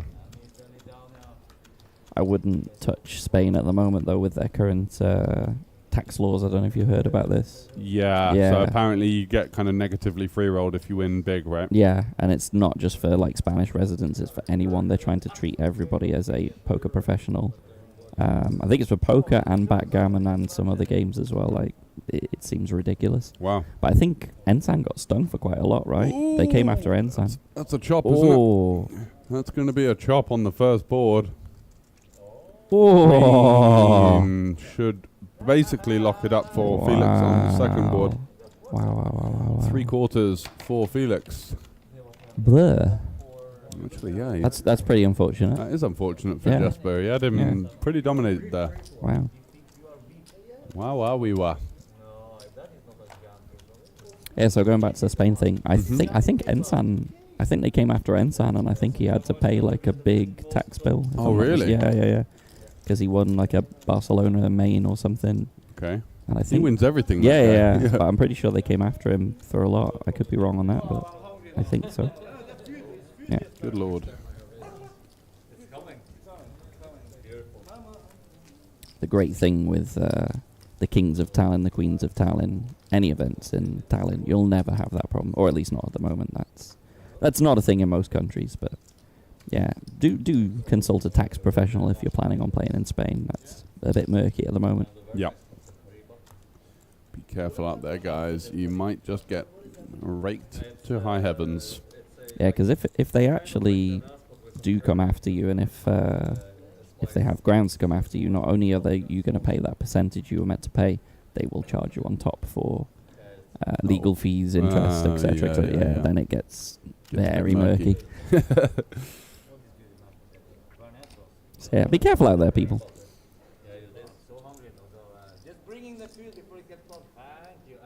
So Teddy with bag of spanners. Jasper is going to complete. Felix also going to complete. And Tom has these kind of aces that could elect to raise, but Tom has a great high-low hand. he certainly does. Unfortunately, we are playing high, though, for him, so he's going to have to find some decent connectivity here. Does. He's got a pair of deuces with the nut flush draw and the overpair on a rather disconnected board. Felix has reasons to be interested with the pocket jacks, the backdoor flush draw, and the gutty. But he's going to get out of the way. Tom takes it down. Nice little pickup there. Little momentum 500. I feel like Tom needs that as well. Yeah, Since I've been here, he's been kind of struggling battered a a bit, yeah. I don't know if he's had the news about the bomb pot hand where he folded for half, but he's obviously not going to enjoy that as well, so good that Tom gets a bit back there. Do they pause it? No, no, that's actually Mehmet's, right? It's you ordered it? We've got some confusion over some I think drinks they're orders here. ordering food or drinks or something. Anybody order cappuccino? Yeah, we did. Sorry, no cappuccino for you?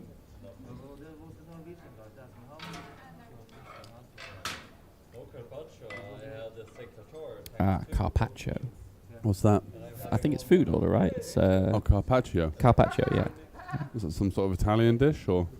I think so, yeah. It's like, isn't it like a bready thing, I want to say? Right. Okay. Bread with some... Doesn't sound ideal for live poker. Yeah, maybe not. Have you ever had like you're eating like a pizza on a break and then come back and you're just like completely lazy and making bad decisions and just overcarb? Do you know what I mean? It's very easy to sort of overeat. The nice thing here is they have quite some light snacks. They have like a sort of carbonara, but it's not too heavy. Yeah, they have like a chicken with coconut thing and rice. Mm-hmm. So they have some quite nice light snacks.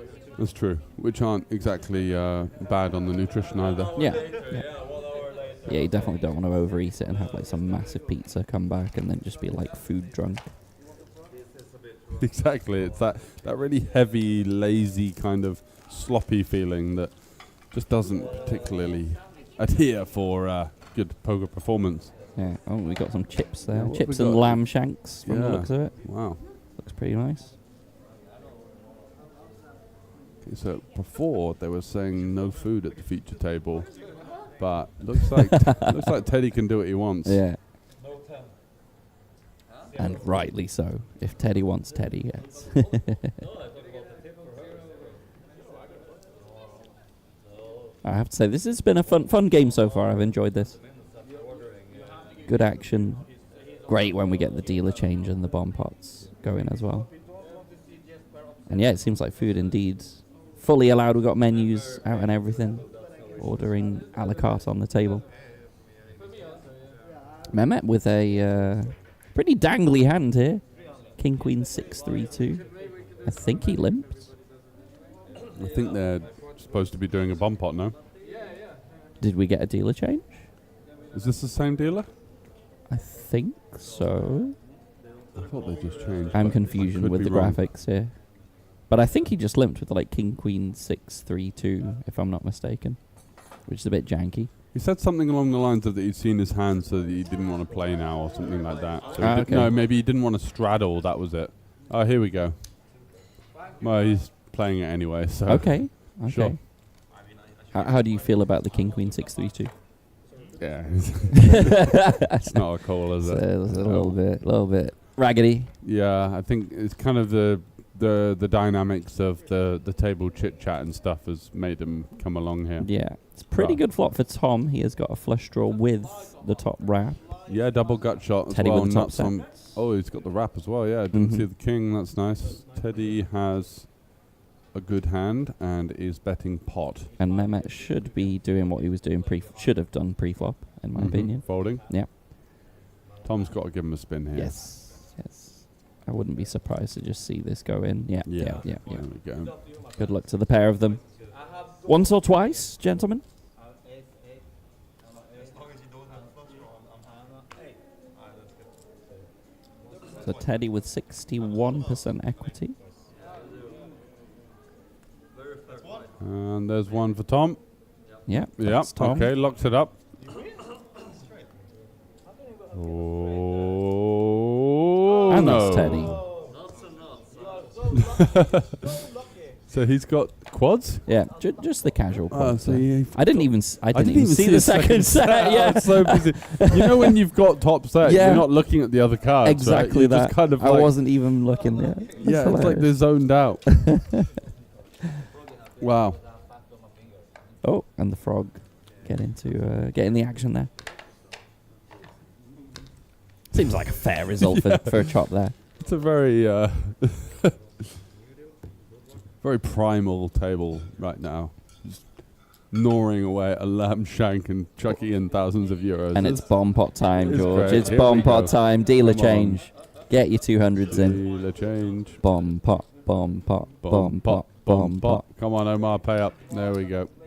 I tried to give you my money. I said it.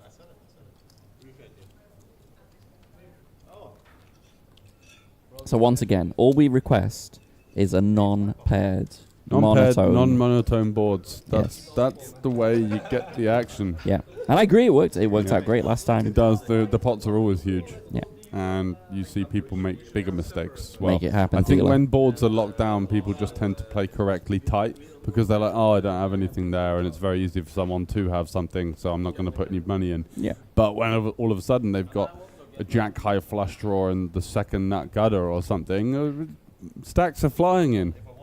Yeah. There we go. Yes. That's a proper double bomb. And a pot good pot. middling board. I love these Yeah, middling come boards. on. Let's have another one of them. Maybe like Right. an ace high one or something. Yeah, diamonds. Yeah, here we go. Oh, this is action. This is action, what we boys wanted and girls. to see.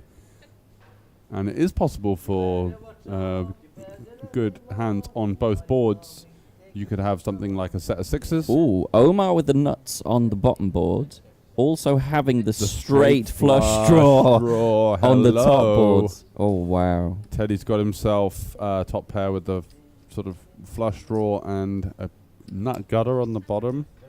Jesper has Blockers. blockers. Yeah. Blockers. This is quite spicy. And Oh, also blockers for Felix. And a nut flush and the draw on nut the flush bottom. draw. He's just going to fold. Wow. Wow. Very disciplined. Yeah, I guess he's kind of punting on basically the bare nut flush draw, isn't he, on one board? So Jesper came leading out with those 8 blockers. Yeah, and he has to And then Omar just decides I will have it all. What a shame. That could have been chaos. Glorious. I did an interview with Jesper, and I wasn't entirely sure on who it was. Now I know that I've played quite a lot of hands with him. Yeah. And I was like in the pre-session interview, you're going to be giving some action to maybe get an invite back. And he was like, don't worry about that. And now you can see why, right? Yeah. He's in the mix. Yeah. He's finding these really creative... not sure I entirely agreed on some of these like pot-sized C-bets, when he never had it, right? It was just kind of like, I want to put max pressure on for one street, which can be a little bit transparent, but I think versus the types of players that he was targeting, it was actually quite a nice strategy. Okay. Yeah, so he's So got some game. pot bet bluff in order to Pot-sized just C-bet, shut one down. and done. Yeah, exactly. Okay. And just saying, you know what, if you got the minerals to stick around for one more, kid, good luck. Yeah. It's interesting. It's not something I've really come across Not myself, I something think. I But do much, yeah. But if it works, it works. And like you say, sort of player selection specific. Exactly, you got to find the right guys. And there's one of the first raise and takes I've seen, which means that maybe the game is slowing down a little bit, but obviously can just be that most players had trash for one hand. It is allowed. Maybe they're just thinking about their food orders too much at the moment.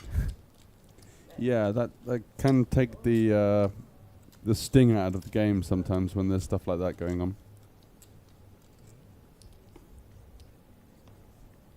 Yeah, I wonder if throughout the night we'll maybe see someone jumping into those empty seats as well. Because I would think as people bust from the 1K PLO, particularly when late reg is over, maybe we'll start to see people jump into those extra seats. Yeah. Bring a bit of so, fresh blood and fresh life to Why the game. not? Yeah, but nobody has a wide opening range as you know. It's like that is impossible. Fuck. Teddy is going to be raising here with the ace, queen, queen 7, double suited. Bit of a 5 dangler at the bottom. Jesper with the pretty speculative call with what I would say is more bottom end of the deck here. 7, 6, 4, 3, king, also double suited. The flop whiffs them both.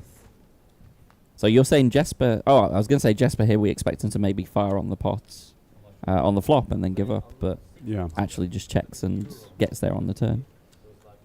Does indeed.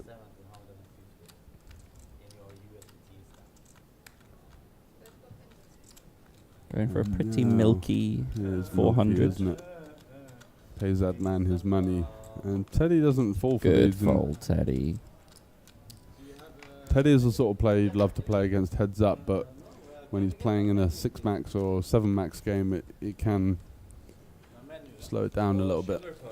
Yeah, he's definitely made some good disciplined folds today, Yes, Teddy. yeah. Because I've But come I across get him a the couple of times sen- here before. Yeah, I get the sense he's folding because he just prefers taking the folding route rather than like some sick read or something. Do you know Yeah. what I mean? That's just my... But Teddy definitely view. can give action. Like, he's very capable of giving Yes, action. I've seen him give it a lot of action. I've seen I this think as he's well. got modes. And Yeah. I think that this is a game where he understands that he's outmatched in terms of ability maybe, so he's just going to take the smarter route, which is to play a little bit more conservatively. Yeah, I think yeah. that's fair. And I think that it's good to have that self-awareness as well. And that's why he's not reloading, because he's definitely not short of a few quid to find the For reload. sure not, But, no, yeah. but what's the point in reloading if your opponents have an edge against you, let's say? It's like we said before, good game selection. Yeah. Even if you're sort of like an organizer of the games and you try and get people in, you want to play them yourself, of course. Doesn't mean that you want to be torching your money as well, so it's still smart to be... I just can't get behind this limp though. This king, queen, jack, 10, 8. That you got to be opening it up here and Yeah. driving a bit of action. Yeah, I'd definitely like to see a raise pre here. Just going to bet and take it. And seems happy about it. Yeah, Jesper's also like, why are you not raising this? Yeah. What is this? Hey, that must be a penalty. Yeah, they're giving him a penalty here for not raising pre. Rightly so. That's got to be a shot. I feel like Jesper's, by the sound of his voice there, he's been sort of slyly drinking something, because it does giving me a bit of a wavy vibe now. A fluffy vibe. Yeah. Sort of just head in the clouds Yeah. type thing, yeah. Yeah. Fluffy is a great word for it.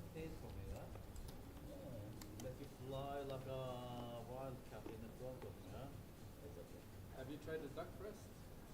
Yes, I tried it. I've heard good things about the duck breast, Duck by is the way. great Yeah. everywhere, really. It's, Apparently it's very good here. yeah. Any meat is good in Bernassos, you know, as long as you dip it. Next time I'll start again. No double straws. Omar is going to open the ace, jack, 8, 6. Only one suit with the jack 8 of clubs. Tom, double suited with a suited ace, is going to come along for the ride from the big blind. I need to send a picture to him. Not really much for either player on the flop. Bit of a swing and a miss. Yeah. I Do we might think have- Omar will swing again? No. I don't- think he will. You think he's going to bet the turn? Oh, here? actually, I was Tom. going to say Oh, Tom. sorry. I was expecting maybe a flop Yeah. swing. Tom's picked up a lot of equity. Yeah, it's a good turn. I thought maybe checks around to him. He'd go for a c-bet swing. Ah, right. Okay. Yeah.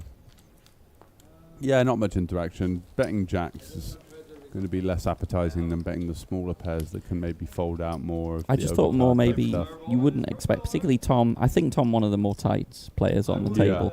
I wouldn't expect Queen 6-4 to really connect with him so much, particularly the No. 6-4 end. That's true. Queen can, but Yeah, one high, two low is. yeah, Yeah. I think it's a board where maybe we can try and stab and take it. Sure. He's not going to be thrilled, even if he's just got a queen. Like Omar can certainly have overpairs there as well. Yeah, absolutely. But of course, turn changes everything, and yeah, Tom with a little bit of momentum going his way. What a move. What a move on the bottom. I should have put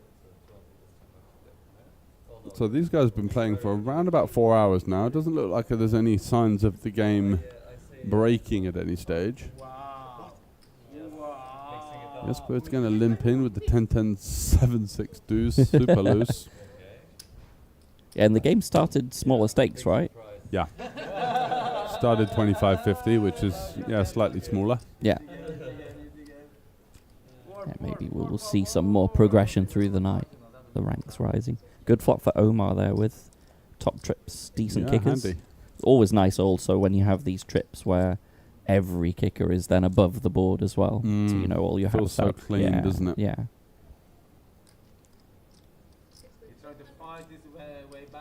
Tom firing with the queen high flush draw. Omar's just going to call. Teddy probably folding his king high flush draw on the paired board. Yeah, based on what we've seen from him so I far. think so. Doesn't look thrilled, Yeah, but he's does going he? to fold. I'll be interested to see if Tom misses, if he can find another barrel. He does whiff.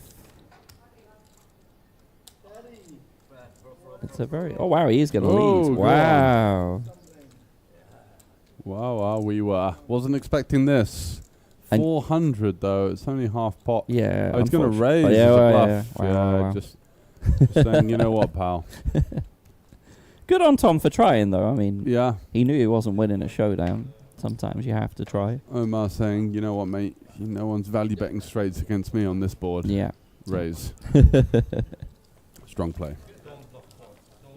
But respect to Tom for trying there. A lot of respect to Tom. And I think also if you know that you have a somewhat tighter image at the table, you want to try and exploit that. You do. Sometimes you want to have some bluffs where you think they're just going to fold because, oh, it's me kind of thing. Absolutely. You do need to put your back into these river sizings, though. Yeah. If you're saying you've... You know, because you need to be aware that... Ooh.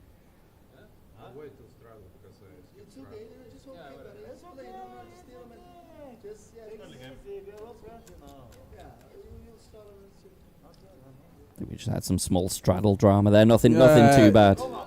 Felix had been away from the table and he said he skipped the straddle, so he's going to wait until the straddle is like some kind of penalty, but now he's getting a couple of hands basically rake free, Yeah. so not too bad for him.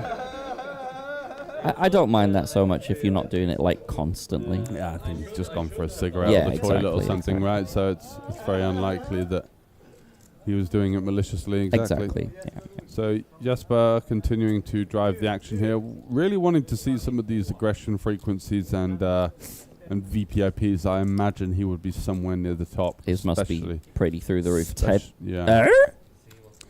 Yeah. Yeah, it's a bit tight, isn't it? It's a bit tight when we've got 4 to a Broadway. The hand is connected. Obviously, our suit isn't ideal, but I think just the raw playability of the hand versus someone as wide as Jesper, it's a pretty I think we can happily see a flop there and, Yeah, and bit take of a- it from there. bit of a blunder, I would say, as well. You definitely want to be seeing flops. Yeah. Weird stuff to stream, by the way.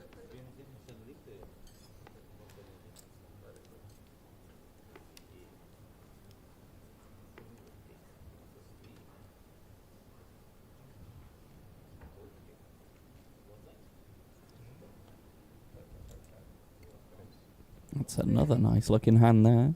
Yep, Felix going to be opening for sure. Very effective now, huh? Does make it 350, so we got the straddle back on. 50-50, 100. Omar loves his double paired hands. Yeah, this one's a little sloppy, I think. A bit disconnected. I think you want like 10-10, 7-7.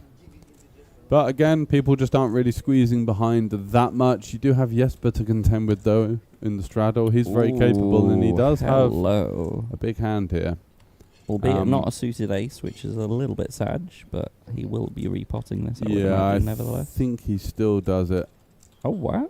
What's that? Small raise from the looks of it. Unless he said No, pot. he Oh, said no, he has pot, and said pot. he's He has now said pot. doing He the just theatrics. Fair enough. I So did expect that would just be pot. Omar is getting dragged into quite a big pot now with not much of a hand. Yeah.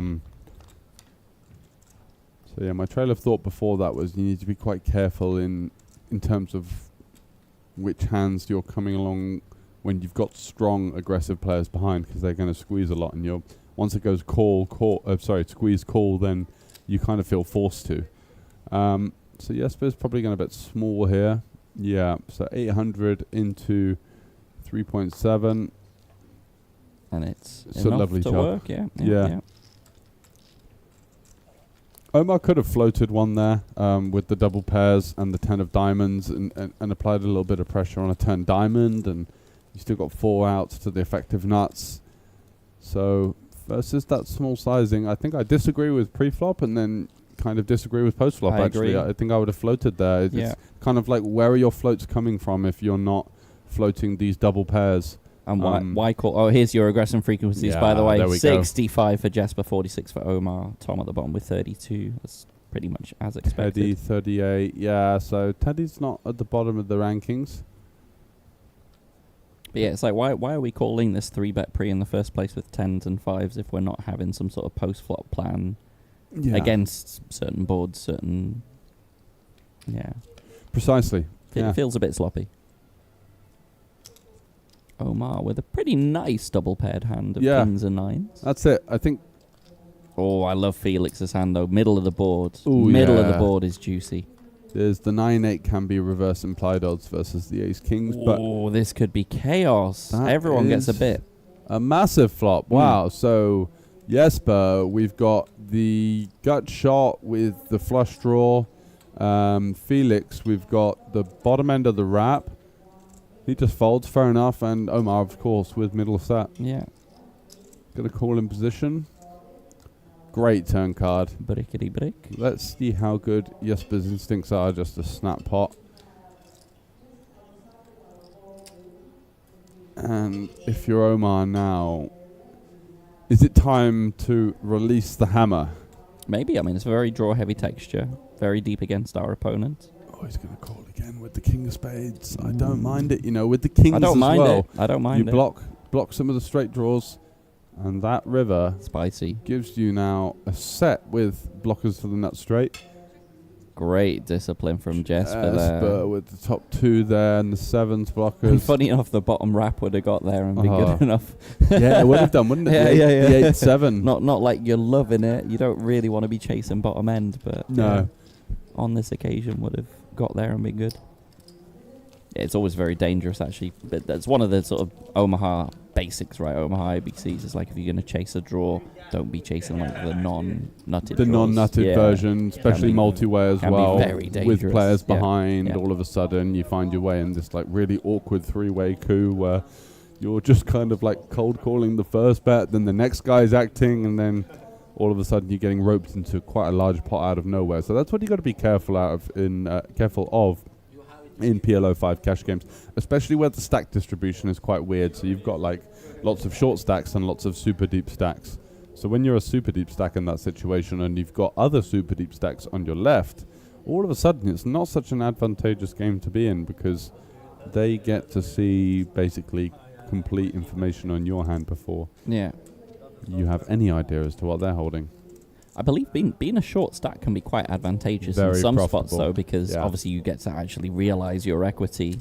Well, there's just so much dead money. Yeah. So much squeezing, especially if in a 3-blind. The frog's getting a drink. Good froggy. The frog is going to be stumbling back to the hotel later on. Yeah, and particularly for the bomb pots, I would think it's amazing, right? Yeah. If you say 2k deep and you have to do 200 bomb pot and just any part of any board. Absolutely, yeah. Get to realize really easily. So with 3-way to the flop here, a lot of pairs in the hand. That is top set for Jesper. Sadly, I don't think anyone else has really got anything. Does he find the check here on the king high? He's not been checking much. It's going to be fairly neutral-ish. Yeah, sadly, just no hands to give him any action there. You would think on a sort of straight draw board, You'd think there's going to be someone's got something out there. right? Yeah, Worst 2 pairs, straights. yeah, it's a little bit unfortunate for him there to not find any action post. But Jesper doing very well in this game. Yeah. Running the show. It's been a good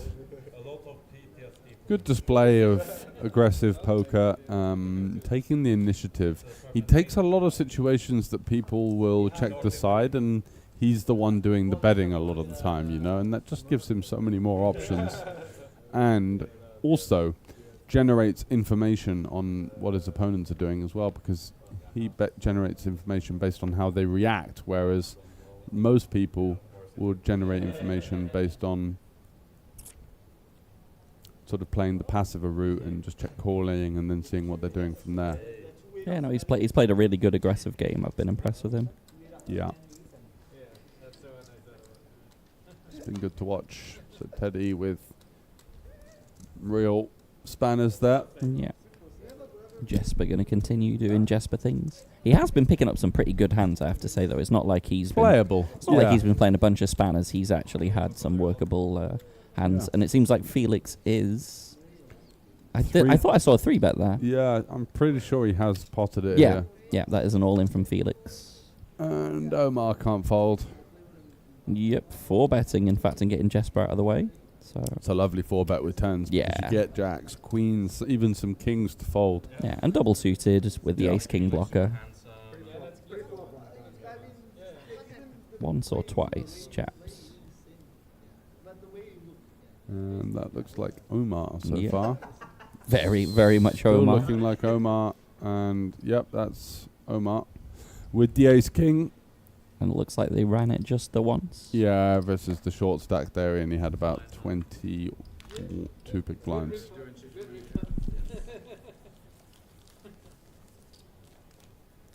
Yeah, Omar, big winner today. Only in for 5,000 euros. Had a huge bomb pot that he won before. Currently sits on 18,000 euros.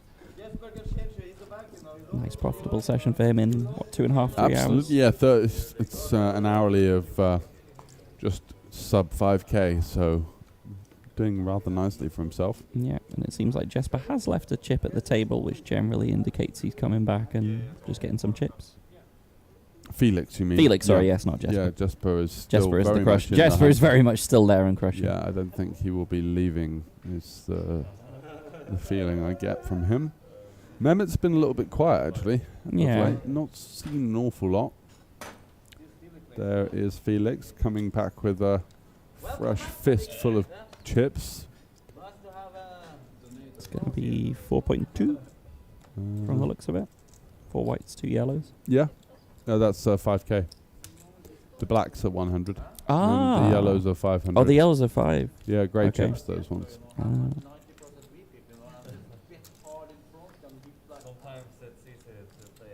So off to a flop here with Teddy and Omar.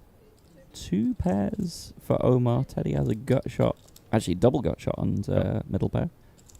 So equity's pretty close here, but I expect... Oh, I was going to say I expect Omar to do betting, but it seems like Teddy's just betting taking it. Oh, wait, that's not Teddy, though. That's... Yes, but I'm confused. Yeah, it's all I'm hallucinating. Yes. Here. Oh, the graphic definitely said Teddy. Mm. But it was indeed Jesper just Just doing Jesper things. One man over, yeah. Yeah. Maybe the frog confused things. Potentially, yeah.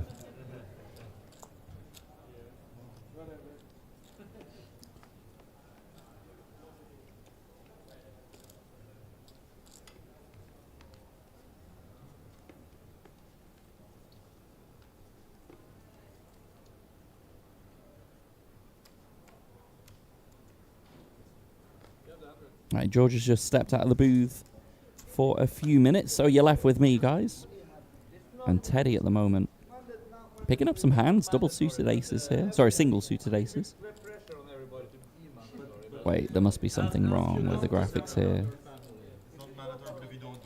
There's something wrong with the graphics here. There's no way Teddy is folding that. Maybe he's in the blinds. Sure, we'll get that sorted momentarily. Maybe a straddle from Teddy. He's definitely got his aces still in front of him there. Apologies for the graphical situation. I'm sure we will get that fixed very quickly. But we're off to a flop. Tom with the double-suited King-Jack, 10-9-6. Has drilled top pair with the gut shots. I'm pretty sure I saw Teddy with sevens, so I think Teddy has a set of sevens.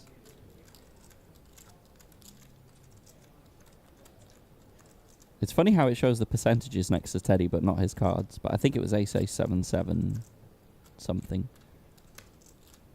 It was single suited. Yeah, that is just going to take it. One step closer to the boss.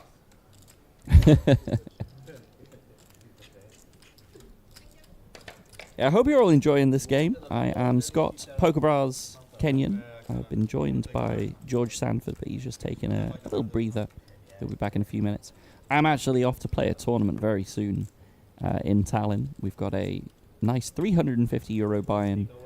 It's a Hold'em, PLO, and PLO4 5-card mix. So round of each. Every time the button hits seat 1, we change the game.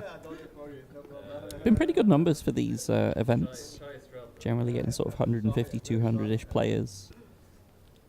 Definitely a fun atmosphere as well. For those of you guys that haven't been out to Tallinn Olympic Casino, can't recommend it enough. It's my 3rd time here this year. Excellent floor staff, excellent dealers. And the tables are just very friendly. You'll tend to find there's a lot of drinking going on at the tables, a lot of friendly chatter. Haven't seen any problems at all. So really, really good atmosphere. For those of you that have not checked it out, would highly recommend come and check out one of these Kings of Tallinn series. And I believe there may be a World Series ring event coming again next summer. Not confirmed, I believe, but I was here for that this year. That was a lot of fun. But for me, the big winner is that they have mixed games, because I like my Hold'em, I'll play my Hold'em. But having Omaha, having Horse, having 8-game, Chinese poker, all of these fun different variants really makes it for me. Pretty nice flop here for both players. Teddy with the top wrap and the flush draw. Jesper picking up pair and a gutter. Sorry, flopping the nuts for Jesper. This is going in. Yeah, this is very much going in. Are we running this once or twice? I think this is going to run twice. Yeah, 2 times. So Jesper with the nuts, Teddy with the very, very strong double redraw. Misses the first board, does Teddy? Oh, but he hits the diamond. Diamond saves him on the second board there. Yeah, that pretty much plays itself, of course, on that flop. Very, very strong flop for both players. And Teddy's frog survives for another hand. And yeah, I hope you're all enjoying this cash game. It will be running for the next few days. It is a thing that they're trying to incorporate a little bit more into these live streams. Of course, there will be some tournament action later in the week as well. Got a big main event coming, 1K buy-in with $500,000 guaranteed. Beautiful trophies for every event as well. Another thing that I like about this series is not just the main event that's getting the beautiful crown. Every single event yields a beautiful trophy if you're the winner. And I think that's underrated in poker, because you get a lot of poker series, a lot of things, you win, and you get the money, and the money's nice, but to have a trophy, to have something to show off to your mates, to your family, I think it's money can't buy situation. So again, another reason to get yourself here for the Kings of Tallinn and try and get yourself a trophy.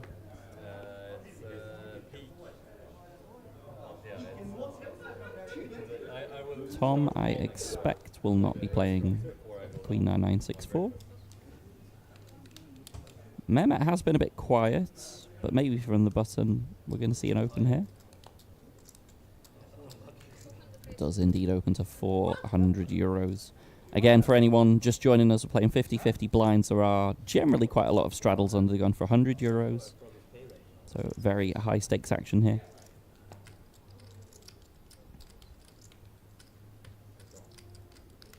And Felix will defend with the kings. Not the greatest kings I've ever seen. The 6-2's a bit dangly. Just one suit.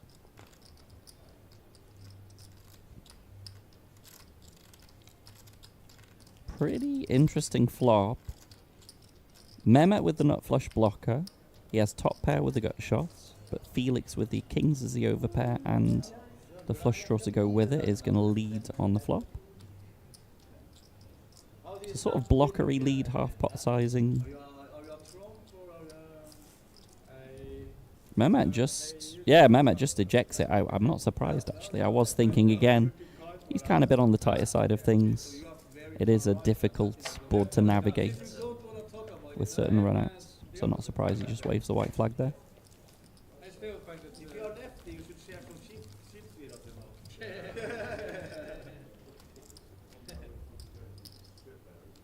Thomas is definitely right wing, eh? It's almost like in that kind of. What have I missed, Mr. Kenyon? Nothing too exciting, actually. Okay, There was an all-in a call involving Teddy and Jesper, which chopped Jesper. Another chop. Jesper flopped the nut straight. Teddy had top wrap redraw with a flush draw, Yeah. and got there on the second board with the last card for the flush. Ooh. So it kind of played itself. But aside from that, not too much missed at the moment, Mr. George. Feels a lot brighter, or is that just me?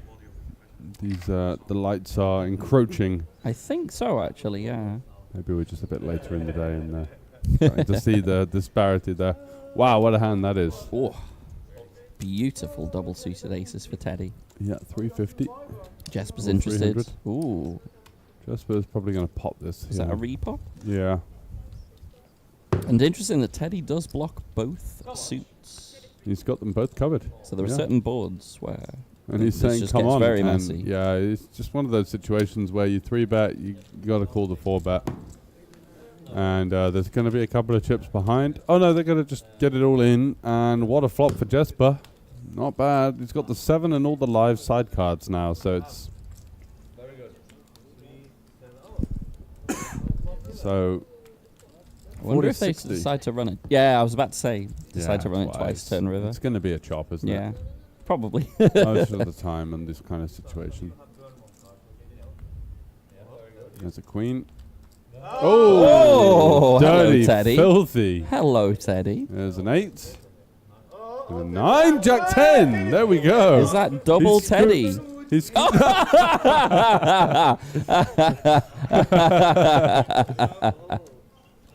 Jesper saying, how dare you? Great dance, Teddy. Great Yeah, yeah. moves. It's a shame you didn't get the frog to join in on the dance, but okay. Yeah. Great dance, nevertheless. Yeah. Wow, Yeah, humping. what a river on the first board. Yeah. Cheeky counterfeit. Air humping him.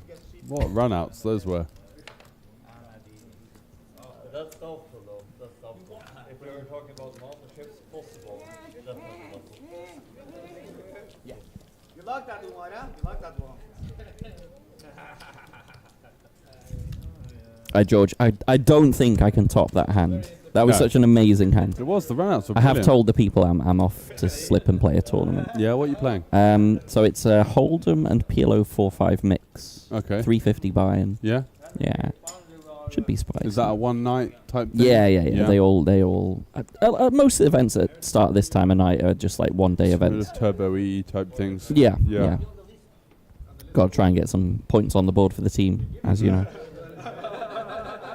Yeah, so I think I'll love you and leave you at this point, George. It's been a pleasure. Yeah? Been a pleasure. Well, thanks for joining Scott Kenyon, Mr. Poker Bras on Twitch. How's your Twitch exploits just before you go been going recently? It's been good. I stream generally 4 days a week, Monday, Tuesday, Yeah. Friday, Saturday. It's pretty steady. It's quite nice that some casinos also have allowed the live streaming from the tables. Yeah. I'm not sure how the new TDA rules will affect that, because I've seen Okay. they're being really strict now on like devices and stuff on the Yeah. tables. Understandably, there've been a couple of unfortunate situations. I heard of something in France with some Maybe micro you can- camera. You can get a little bit of leeway if you're like a well-known... It should be. Yeah. It should be. Yeah. Hopefully, in due course, Hopefully. we can stream the events of Tallinn, because ultimately, I'm just here to try and sort of help grow the game, help grow the festivals and such. And Sure, yeah. I think particularly when people are watching the live streams that I do, they're always like surprised at how chatty and friendly it is, because they're like, our games are never like this. And I tell them this is just how mixed games players are when you're playing 8-game horse and stuff. It tends to be a much more friendly, chatty vibe. Kind of what we're getting in the cash game here, actually. A bit more of a social club vibe. Yes, very much so. You got to stay around for this. All right, I'll have to watch this. Jesper's got the combo draw. Omar's got the betting lead, but with 4 ways here. I think we just want to check. Teddy's got top set. Teddy, understandably, just wanting to get it in. Exactly. How did so much go in pre here, by the way? I while we were talking on the side, I kind of missed what happened pre. Omar squeezed. Teddy calls. Jesper calls. Wow. I feel bad for Tom, because I love the look of Tom's hand. Jack 10, 9, 8, 6 again, that middle of the board. Just when you hit that, just hit 2 pair with your straight draw. You want to be kind of on top of the board rather than beneath it. That's what he's here, right? He's just got the bottom end of the gutter and like the useless 10 of diamonds. So, but with so much money in the pot, does he ever sort of convince himself to just gamble here? He does. He does. What is this pot? Okay, I'm very glad I stayed around for this. Yeah, that was a monumental. A great convincer. Wow. Oh, he only had like 875 behind. Is that 975 behind? Into the oh shit. Oh, there's one for Teddy. My. Queen on the river as Jesper hit the first one. 8 gives Tom a lot of hope, actually. There we go. 9. Oh, Jesper with the diamond, though. There it is. Jesper with a diamond. Another diamond for Jesper. Yoy. Tom gets completely ironed out. Poor guy. And juicy pot for Teddy with all that dead side money as well. Absolutely. Wow. He's going to pick up another 3.5k. They chop up Omar's money and then the money that Tom flicked in on the flop. So if I'm not mistaken, wasn't Teddy down to like 900 euros at one point? Yeah. I think. And now he's back to 8.4k. Yeah, what a turnaround for Teddy.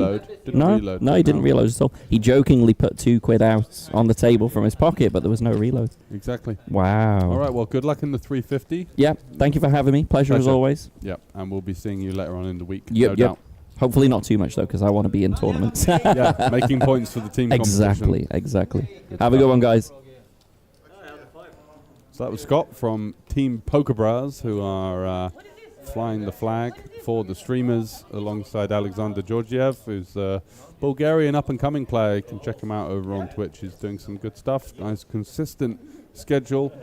And hopefully we'll be seeing him in the future. More and more at these events.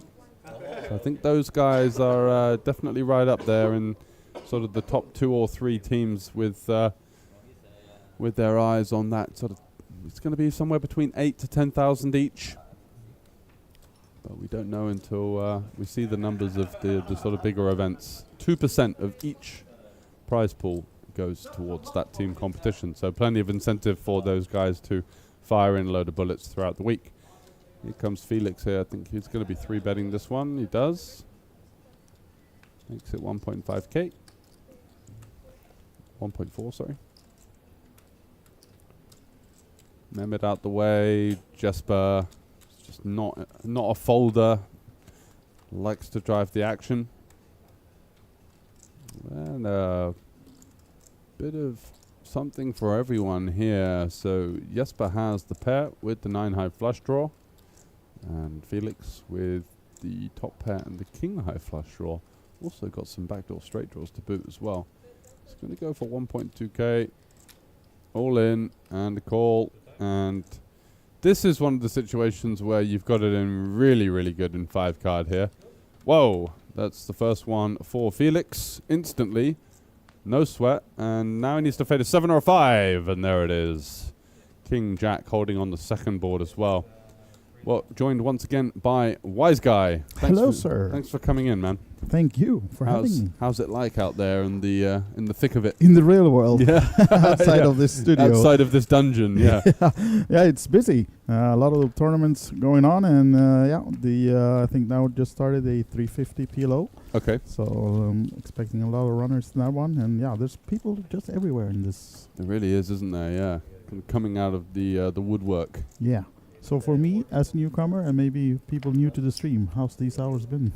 Yeah, not too bad actually. It's been a lot of action. Definitely the bomb pots have been the ones that have been flaring up the most with the multi-way action and stuff. We did see a 24k pot earlier. It was chopped And it's gone kind of how you'd have expected it to go, with Jesper and Omar really running the table for the most part, I'd say.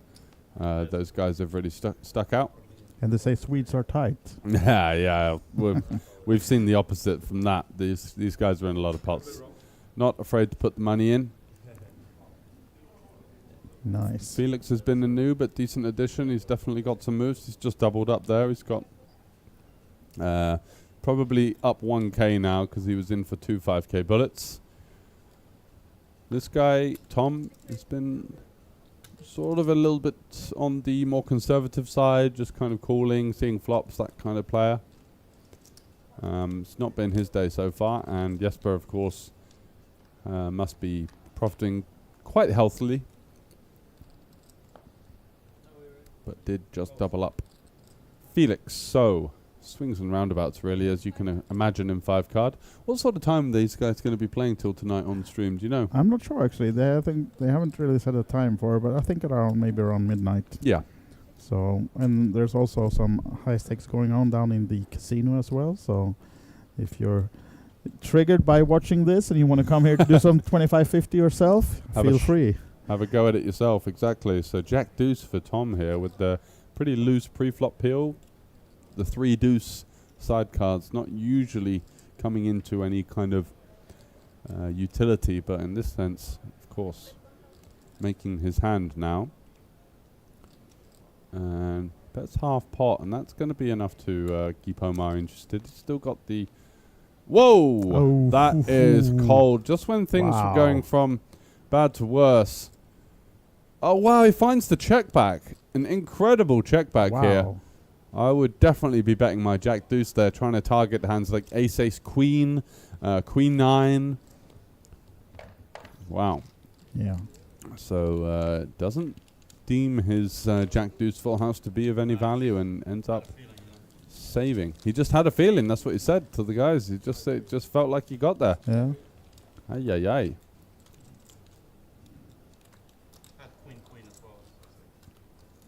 Been a lot of banter on the table though.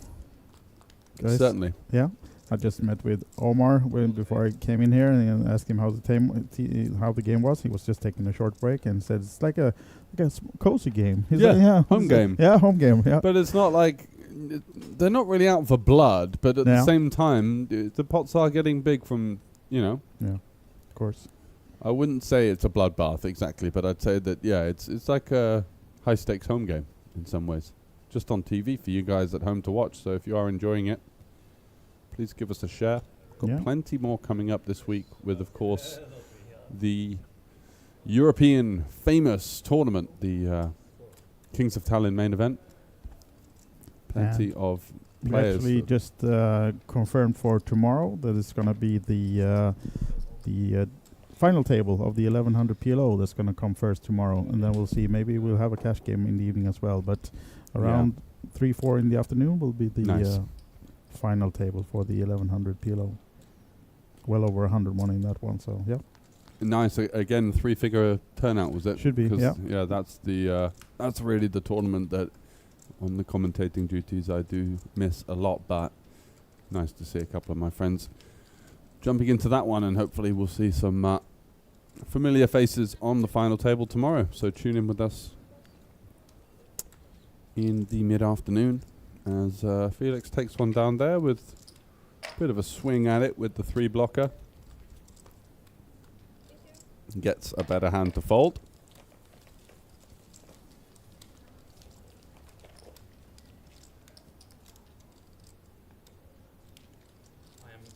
I did regret it. Because everything has to do with that one hand when you told me you're going to regret it. Yeah. I regret everything. Yeah. He stuck with the feeling though, Tom, with that hand, so paid off this time, but yeah, sure.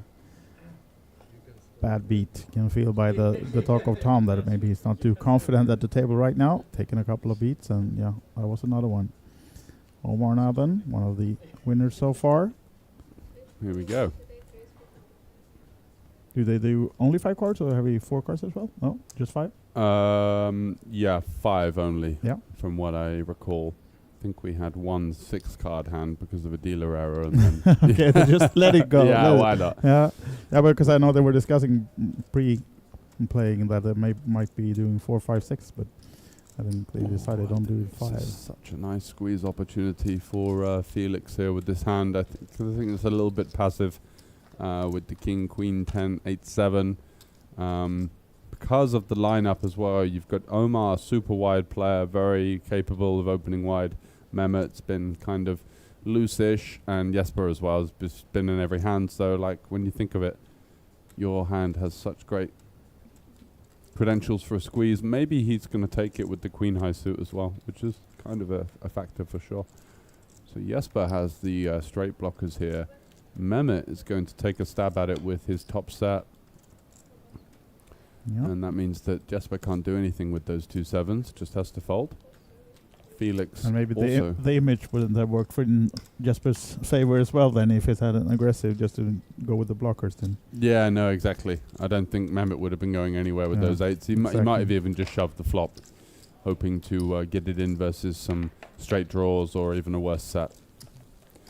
Yeah, Omar's definitely here to play. I Yep. think he shows a lot of... I don't think he's particularly someone who's doing loads of study, but he's just got so much raw ability post-flop. You know, he's finding really excellent ways to put pressure on his opponents and kind of flip the switch. Oh, you didn't get your food. See all of them checking today's Bitcoin on the phones as well. Are we Yeah, like we a up? €5 bet on some football or something Yeah, like that. might be, yeah. Add a few zeros on the end. Teddy's back as well. Nej, bara. Ja, precis. Kampion. Tilt race. When everyone ever announces tilt raise, he's actually got the tilt raise hand. Fair enough. Yeah, fair enough. I haven't Omar. quite seen the cards flash up yet. I thought he must have double suited aces or something, but he's balancing his verbal declarations. Good to see. Battle of the Swedes now then. Wow, what Look a at this flop. What a flop. Yeah. Omar checking, knowing that Jesper's most likely not going to check behind any cards at all. So his trap is working. Yes, these boards in particular are going to get stabbed quite a lot, I think. And Jesper Yeah. is still with the flush draw, but decides to lay down. Jesper is very disciplined because he's betting a lot of boards and he's applying a lot of pressure. Yeah. But when he gets the counter aggression, he does tend to relinquish the holding. Yeah, all right. It can be quite easy to think, well, you know, how often is he going to have a straight with the nut flush draw? So my queen high flush draw is live, but yeah, the visibility is quite poor down the streets with this bare flush draw, right? So Yeah. just giving some respect and credit where credit's due to his opponent.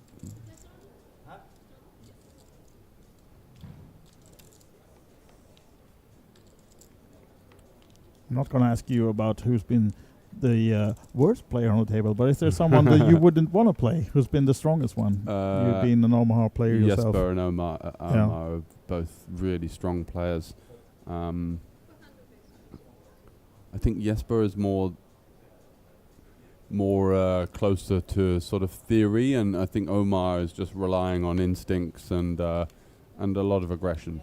Yep. So they're two similar but different players in some ways. Do we know if Jesper is normally playing mostly Omaha or? Yeah, he plays only Omaha cash Online, games yeah, and alright. sometimes tournaments. Same with Omar then, Yeah. I think he said he was interested in playing the 5K Hold'em later on this week. Just for fun. Yeah, I Yeah. think that's like a day out for him, basically. Yeah. But Yeah, I know that Felix talked about maybe, I think he took a bullet in the 1100 PLO, and he was talking about maybe later on tonight take one more before going to sleep. So yeah, the late reg is open for that one still until 10 or 11, I think, 11 o'clock. So might see him leave the table in a while then to go do some tournament play. We'll see. we shall see indeed. Yeah. Bit surprised at this level though to see players with the cards I know. like this, you know what? Like the granddad's home game. Yeah. Is that an ace in hearts or diamonds? Can't quite Howdy see ho. that. And Granddad on the corner with the cognac as well, Yeah, Teddy, exactly. You bet pot I'll match you with that. and race you. yeah, exactly. And I'll make it 1.5 more pots. Good old limit poker. Yeah. It still runs in Canada. I was looking at places to play live poker Oh, the really? other day, and there's Yeah. there was a casino in Canada that is somehow still in business. They're just running limit all day. Only. Yeah. Wow. Like 40-80, 20-40, 10-20. Wow. Mad. Wow. Yeah. Because like those sound like massive stakes, but it's kind of small, right? Because Yeah. there's not many bets going in, right? So it's like when you're playing 20-40 limit, it's you're trying to make one bet an hour, right? Yeah. Wow. Tough gig. Yeah. So Felix improving to a decent-ish holding here. He's got the Queen of Clubs versus players like Jesper. You've got to be prepared to not roll over in situations like this. Yeah. And maybe this is tough as well, but you know, This is Jesper with tough. the bluff king, it's not gonna stop. Yeah, Yeah. and he does gives it up. fold and kind of relinquishes the hand. I think versus these types of players, you've got to be prepared to versus these positions as well, because Jesper's completing from the straddle, so he is going to have a lot of wider hands than usual. Doesn't necessarily mean that he's going to be having double suited, which means less flushes, of course, and more bluffs. But however, don't blame Felix for letting that one go, because, like you said, wise guy, it's not just about the turn. Yeah. It's like, you know, this It's gonna guy cost you another 4K. he's potting the river, Yeah. right? No, then more than that. It means almost 6K then. So yeah. You put a decision on the turn already for your entire stack, and it's tough, of course. I had a spot like that recently where the guy was convinced I was bluffing but still folded because he knew I was going to bet the river, and he just Yeah. couldn't face the possibility that I had it, you know? So he was just like, I know you're bluffing, but I know you're going to pot the river as well. Yeah. So those spots are quite tricky, to be fair. Can I guess that you showed your bluff as well? In No, spot? no, I mucked it face down like Phil Ivey, an absolute boss. I'm not showing him, man. No I feelings. just said, yeah, I had it. Yeah. Good on you, sir. I had it, mate. All right. Felix now then, calling the 300 or 400 actually total from Tom. What did we have on Tom then? Tom had a good start. Yeah. Really chatty at the beginning, having a good time. Then a bit of a slow bleed, I think it's fair to say. I think he got a little bit not lacking a bit of aggression, so just getting kind of roped along into these multi-way pots and just kind of calling, trying to hit something. Now then, interesting spot for Felix here now. Yeah, this Tom just with a half pot bet behind. So is awkward. You can put it Yeah. in here where you'll get him to run it twice Yeah. and run your equity, or you could call and then fold the diamond and get it in on any other turn. Wow, good turn for both. That's straight for Tom, and that's Queen 9 for Felix. runner. Manages to backdoor a boat there. Very nicely done. Yeah. There's been a lot of chop pots, and that kind of is what 5-card Omaha is like. Yeah. So personally, I like 1 or 3 really, Yeah. but people usually try and beg you for 2, and I'm like, well, who's going to win? The The red house. box. Yeah. Well, that puts us in a job, right? So yeah, more chop pots. Everyone loves. Yeah. And so on. Yeah. So if you just tuned in and missed maybe the first hour of the stream where Krister was here and talking a lot about the event, of course the Yeah. OlyBetEvents.com is where you find all the information. If you're maybe not keen on coming here just playing these stakes, there are some other alternatives as well with a lot of tournaments, of course. So Certainly are. There's literally something for everyone this week. It's something that I think, in particular,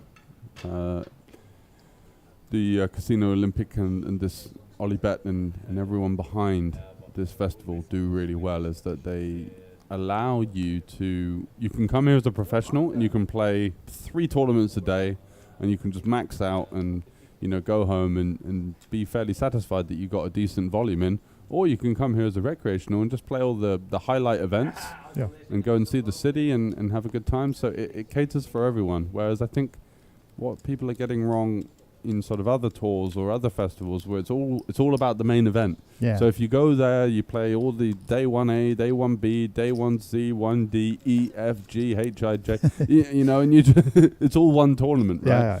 So this one, your week doesn't just depend on the main. You can win a considerable amount of money and make final tables and get live experience, which is cool.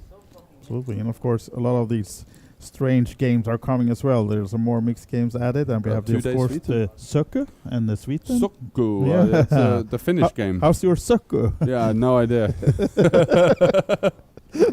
Try ask me that question after a few more beers. That's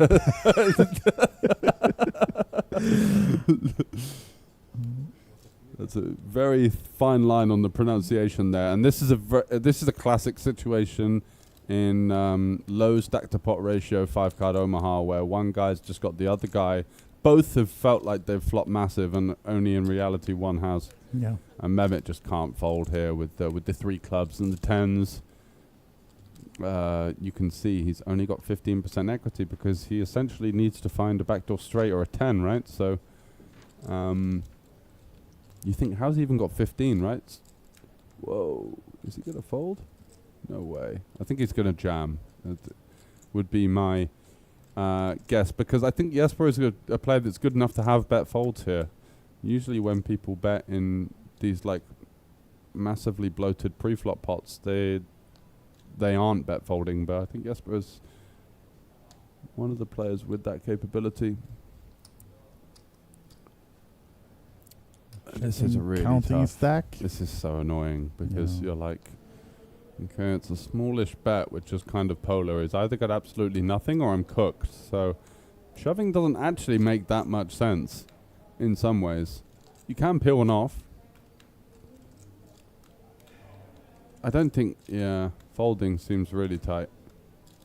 What do you think he's leaning towards here? I can't get a read on him. Fold, Yeah, that's what I was thinking as well, but then I just don't think he is going to fold.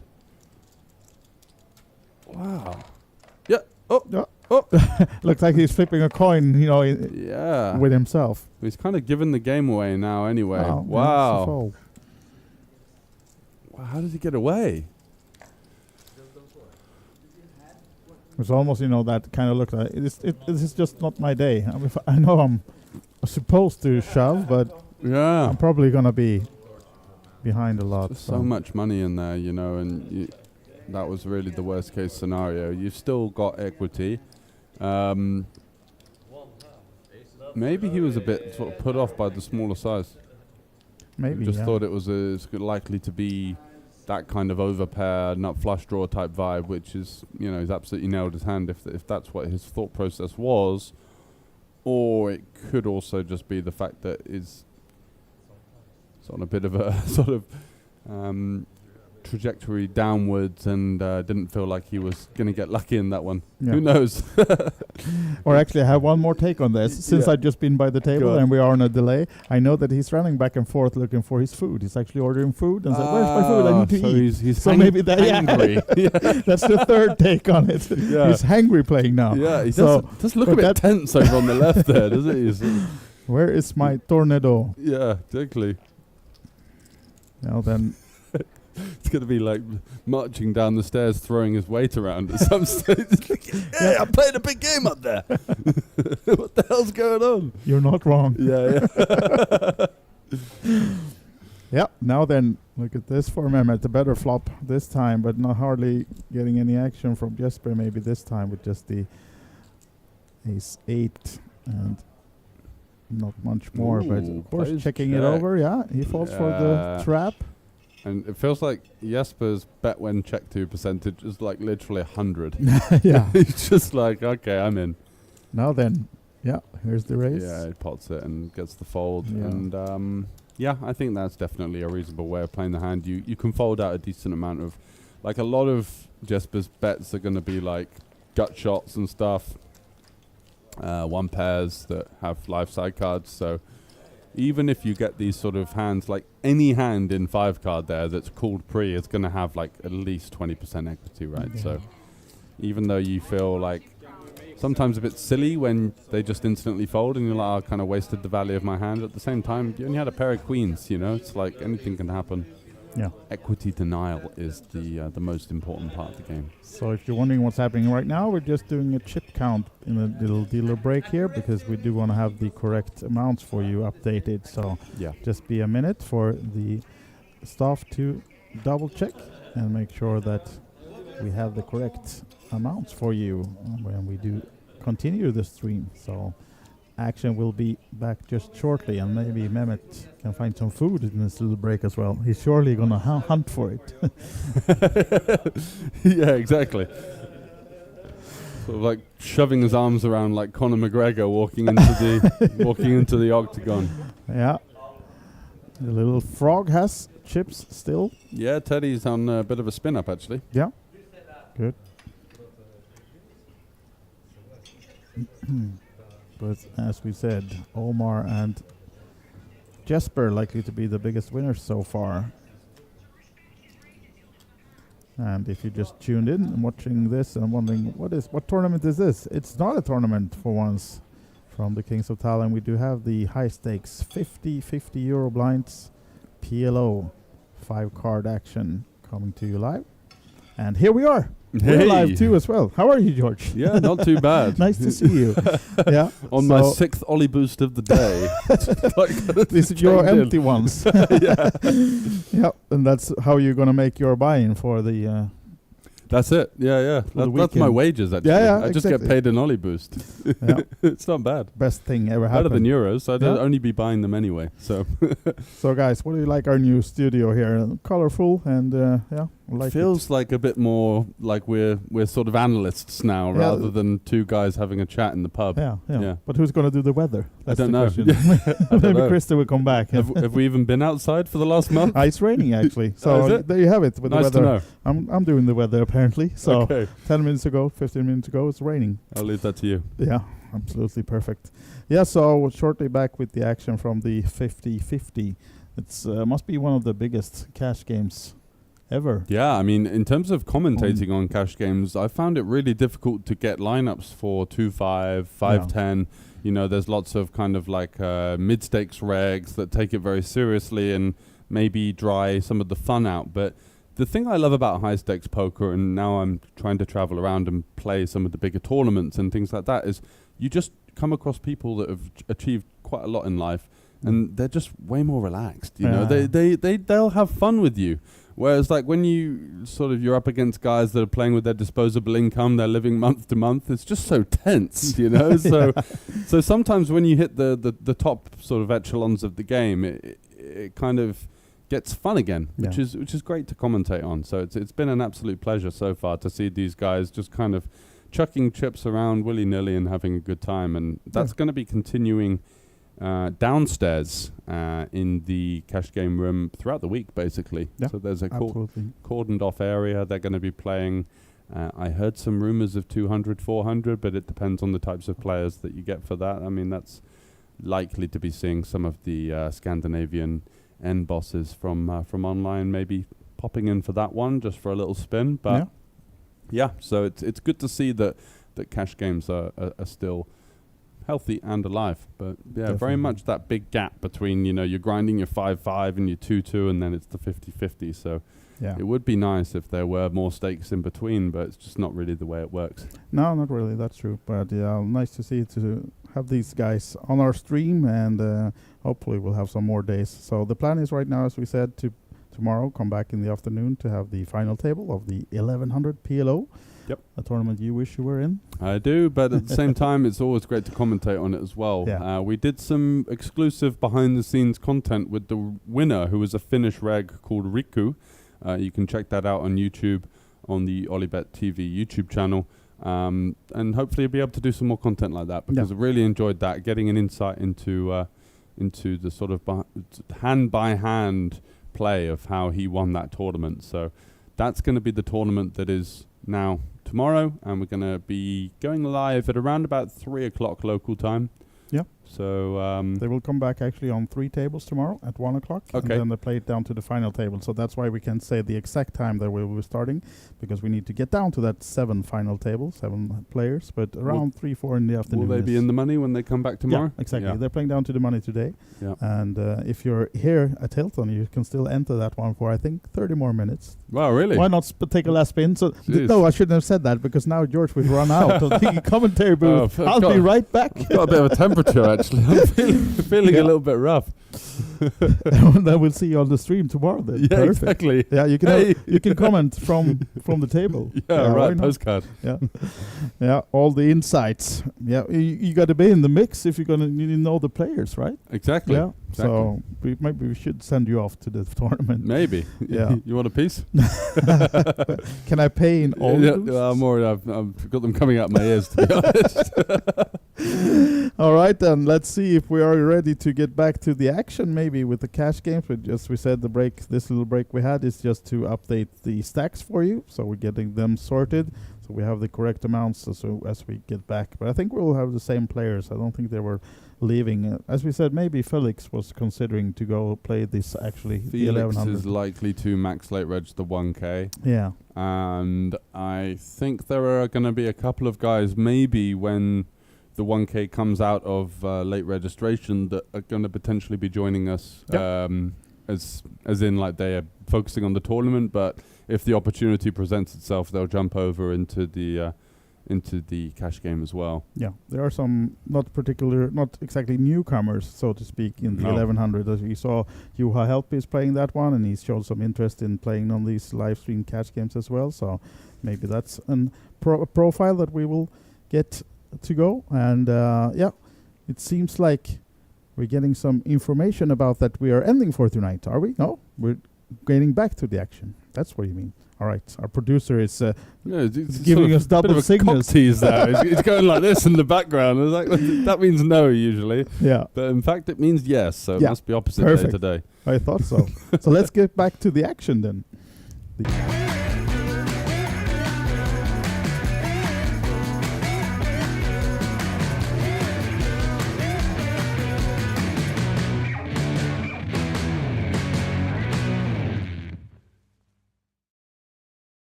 Welcome everyone to the Kings of Tallinn 2024 Autumn Edition Poker Festival. We are here at the Hilton Tallinn Park Hotel, and come and check it out with me. Before we head inside, this is very important. This is our food truck with the tasty food. Look, thank you. I got some tasty French fries to keep me energized. Thanks, guys. This is our beautiful merch shop, and you can get some cool gear from here. For example, I really like this cup. You see, here it says OlyBet, and here it says wake up, you are a winner. And you can even get it when you're not winning. And this year we have stunning stairs here where you can see all the winners. The names are printed on the stairs, and you can see who won the first year. You can see Ranno Sootla, right? Then we have 2016 here, 2017, and maybe the last one will be you. And here you can take photos and look at our amazing trophies for the winners. One here and one here. Teresa, I'm so glad to see you again. Tell us what is new this time. Kings of Tallinn Autumn Edition. Well, first of all, we're doing it for the first time in October ever. Then we're doing 59 tournaments, which is also a record number of events altogether. And I put in some special games, so we have more mixed games than ever. And we also have more higher buy-ins than ever. What's new in the cash games as well? Can you tell us something? I know that we have quite a few bigger cash game players coming in, so we're most likely going to run some quite high cash games as well. Can't wait to see that. Okay, let's see what else is going on here. Thank you, Teresa. If you don't know this room, then probably you don't play poker, because this is where the main action goes down. On the first day, the players competed in a free buy satellite, the €250 no limit hold'em deep stack. and the €150 no-limit hold'em progressive bounty in the evening. So stay tuned and we will bring you all the exciting highlights from the festival, and make sure to check out OlyBet.tv.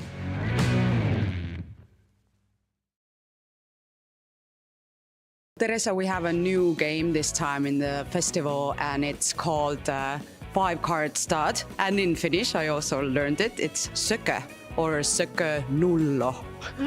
Yeah. Getting good at Finnish with the new games. But can you tell us about the game? Yeah, so this is a 5-card stud game. It's a traditional Finnish game, but it's actually originated from Canada, I think, North America. So some people call it Canadian stud, but in Finland it's called sökö. And we've had the sökö before in the schedule, but now we have also introduced sökö nullo. And for the very first time, we have sökö nullo also in the Kings of Tallinn schedule included. And it's sökö low. So basically what we're doing is we have a tournament that has one round of each, sökö high and sökö low. Can you maybe show us how the game works, how it goes? Yeah, so first of all, people usually ask like, what's the nuts? What's the best hand? So the nuts in sökö nullo, which is the low version of sökö, that would be, there you go, 2, 3, 4, 6, 7. So it can't be a straight. Yeah, so in sökö, in the traditional sökö, you have also a 4-card straight and 4-card flush. In this low version, you gotta watch out for any straights, any flushes, any pairs or anything. So basically, you're looking for the lowest possible hand. Ace is considered a bad card, a high card. So you're looking for the lowest possible hand, but you can't make even a 4-card straight. So therefore, the nuts would be 2, 3, 4, 6, 7. Yeah. And because it's a 5-card stud game, the initial deal is 1 card down and 1 up. And eventually, the players would get this. So this is the final sökö. It's 1 card down and 4 up. And that goes for both high and low. Okay. And how many draws then? How many times? Or can you see that one as well? Yeah, I mean, the initial deal is Like would, that? would be Yeah. So this would be the initial deal, and after that, the dealer would place 1 more. You got a betting round, 1 more betting round, and then 1 final betting round, and then that's it. And so it's a very, very straightforward game because you have quite a lot of information there, but still. It seems to be quite tricky with this low version. So it's going to be interesting to see how players do on this one. I have one question. You said it's a traditional Finnish game, but is it popular as well? It used to be back in the days before Texas Hold'em was introduced and came more into Europe overall. So like, let's say 70 to 100 years ago, sökö was the game that they played in Finland a lot. But nowadays, it's not so played anymore because Texas Hold'em is the most popular. Yeah, but we are bringing sökö back. We're bringing, yes. Yeah, we're bringing it back. Definitely bringing sökö back.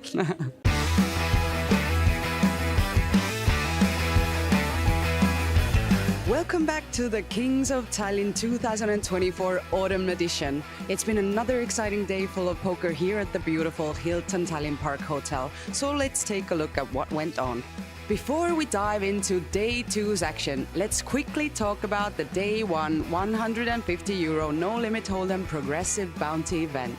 It was an intense battle, and in the end, Alexander Georgiev emerged victorious, claiming the title and a solid bounty haul. So Alex, we are used to having you as a really great colleague, but this time you're here as a player, and you won the 250 bounty tournament. What's behind your success? There was luck involved, definitely, but on the final table, I had to push some very interesting hands just to steal the pots because we were all very short, and that eventually won me the tournament. Are you planning to play everything? Yeah, I'm playing everything every day. Wow. I'm also part of the team challenge, Team Poker Brass, and I got some nice points for that too. Day 2 kept the momentum going with exciting events across the board. The €250 No Limit Hold'em Deep Stack opening event came to a conclusion, with players battling late into the night before a champion was finally crowned. The €350 8-game kicked off its first day with 6-handed play, as participants tested their skills across multiple poker games. After a full day of action, the field narrowed down to the final table, setting the stage for a thrilling Day 2 finale. We've also introduced some delicious new cocktails at the festival, available at our bars. We are trying a new non-alcoholic cocktail, and the name was Exotic Hold'em. Let's try it out then. Yeah, let's try it. Cheers. Cheers. I like it, it's fresh. Yeah, It's good. fruity and fresh. Yeah, I was hoping you would do the hair flip as well for the commercial, you know? Very good. Cheers. Cheers. And good luck in the games if you're playing. Terveyseks. Keep this. Let's try it. I like it. It's really good. We like it. Exotic Hold'em. Now you can get it On in the bar. Tuesday, and on Tuesday we're on the stage downstairs Yes. at Olympic Casino. Be there. Or Or be be square. Meanwhile, the €350 No Limit Hold'em Kings of Tallinn Cup Flight 1A began, giving players their first chance to secure a spot in the prestigious event. The competition was fierce, with many securing their seats for the next stage. And the day wrapped up with a €150 PLO4, 5, 6 progressive bounty, which added a fun twist to the evening's action. With bounties still on the line and changing formats, players had to stay sharp and adapt quickly, leading to some dramatic knockouts. So make sure to visit OlyBet.tv for all the latest news, highlights, and schedules from the Kings of Tallinn 2024 Autumn Edition. We still have a long week ahead of us.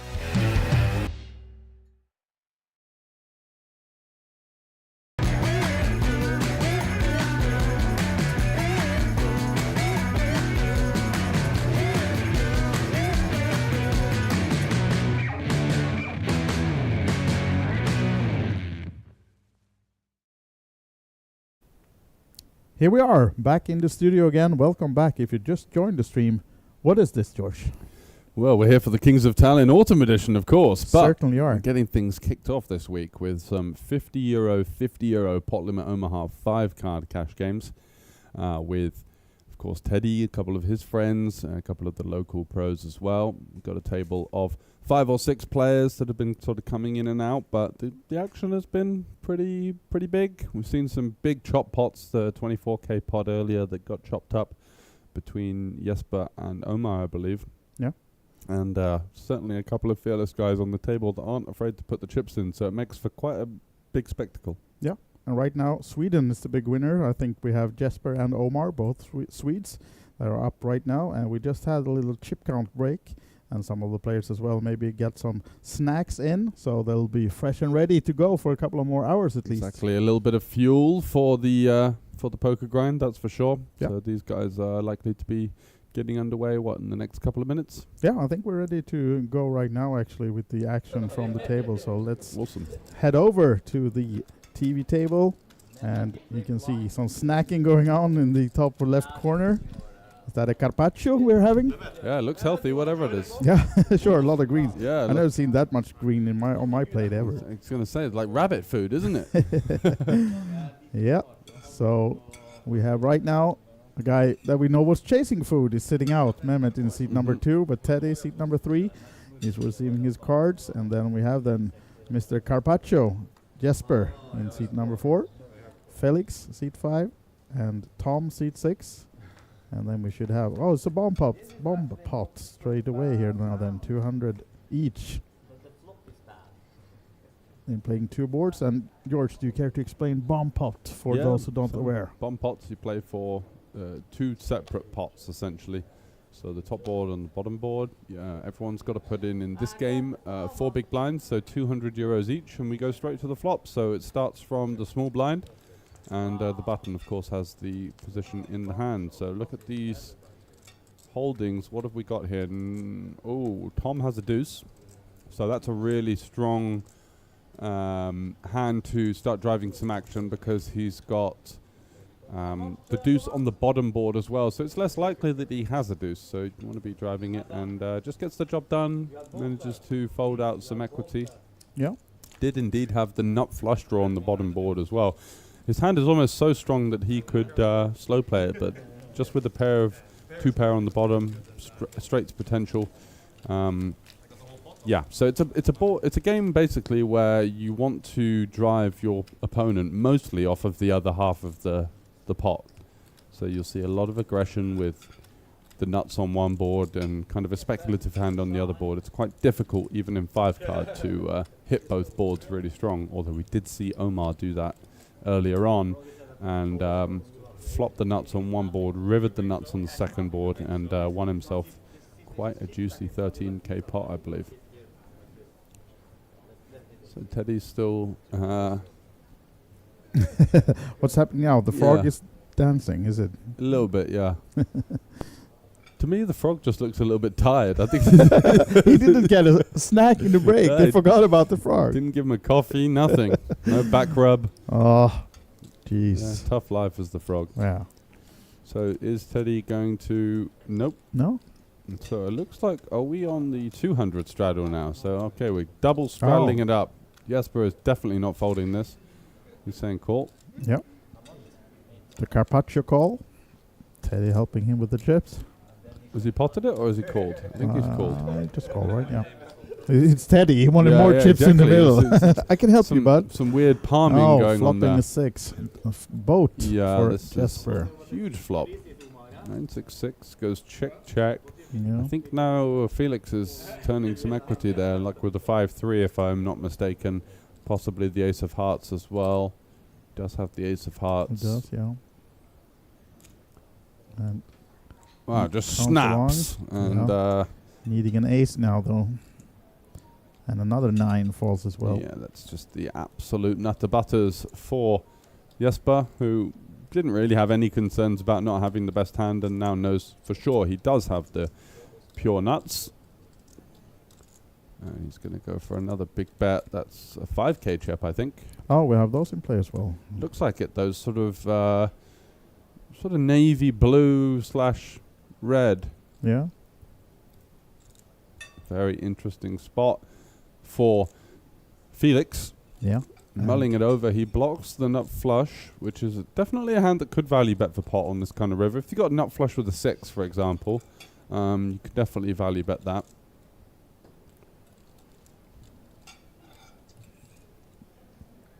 So he blocks a little bit of value, but also it's tough to think. This is all getting a bit sensual, isn't it? Yeah.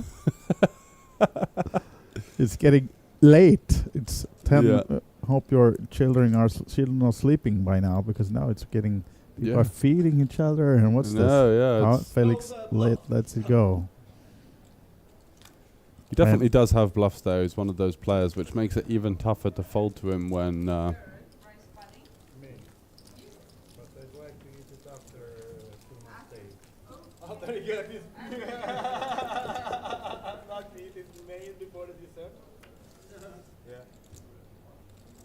He's not a child anymore. I'm pudding first.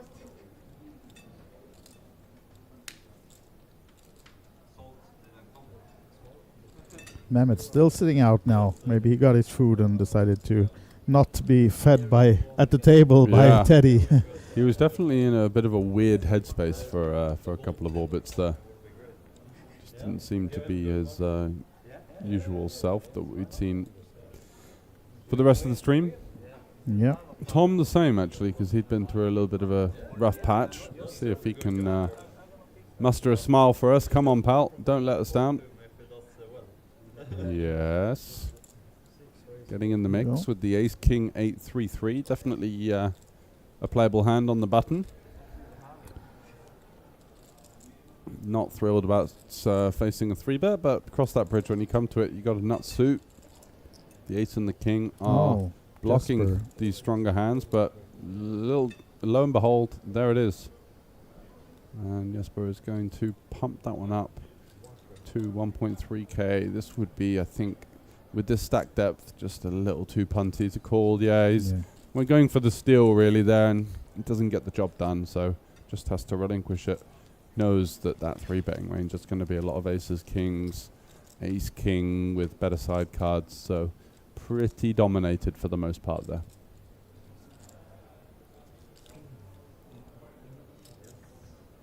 When you're going to a low stack to pot ratio on the flop, you don't really want a pair in your hand versus like an aces and kings heavy range, because it just gives you less opportunities to hit the flop. Kind of like acts as almost a blocker in some ways. You'd rather just the live cards to try and much more likely to flop 2 pair or something like that then. So Tom is going to be able to take this one out with the doesn't get much worse than that in 5 card really. No, It's 10, 7, 3, deuce, deuce. Although we are one of us loving the deuces, but not even you would play that one. The duck advocate. You've got to have a serious die-hard fan to chase that one in. We know Jesper likes to play, but he's going to come in for the limp here. Not seen him do this with a strong hand yet. Yeah. And it's a high VPIP though on Jesper, right? Yes. And high aggression frequency as well. Yeah. But this is kind of an okay hand to limp call. You've got 2 decent suits, and the hand is definitely playable. We've seen Felix be aggressive in these types of situations so far, where he's got a combo draw on a paired board. And it looks like he's going to continue. My argument would be that we're a little bit too middling here. Like, getting check raised is pretty disastrous. No options seem good, and we are against a player capable of that, so I'd be betting like slightly better and slightly worse hands, and then electing to knuckle some of these. But he did just have queen high, so if he gets any kind of king high, ace high, or pocket pair to fold, then it is a nice win, and does get the job done. Yeah.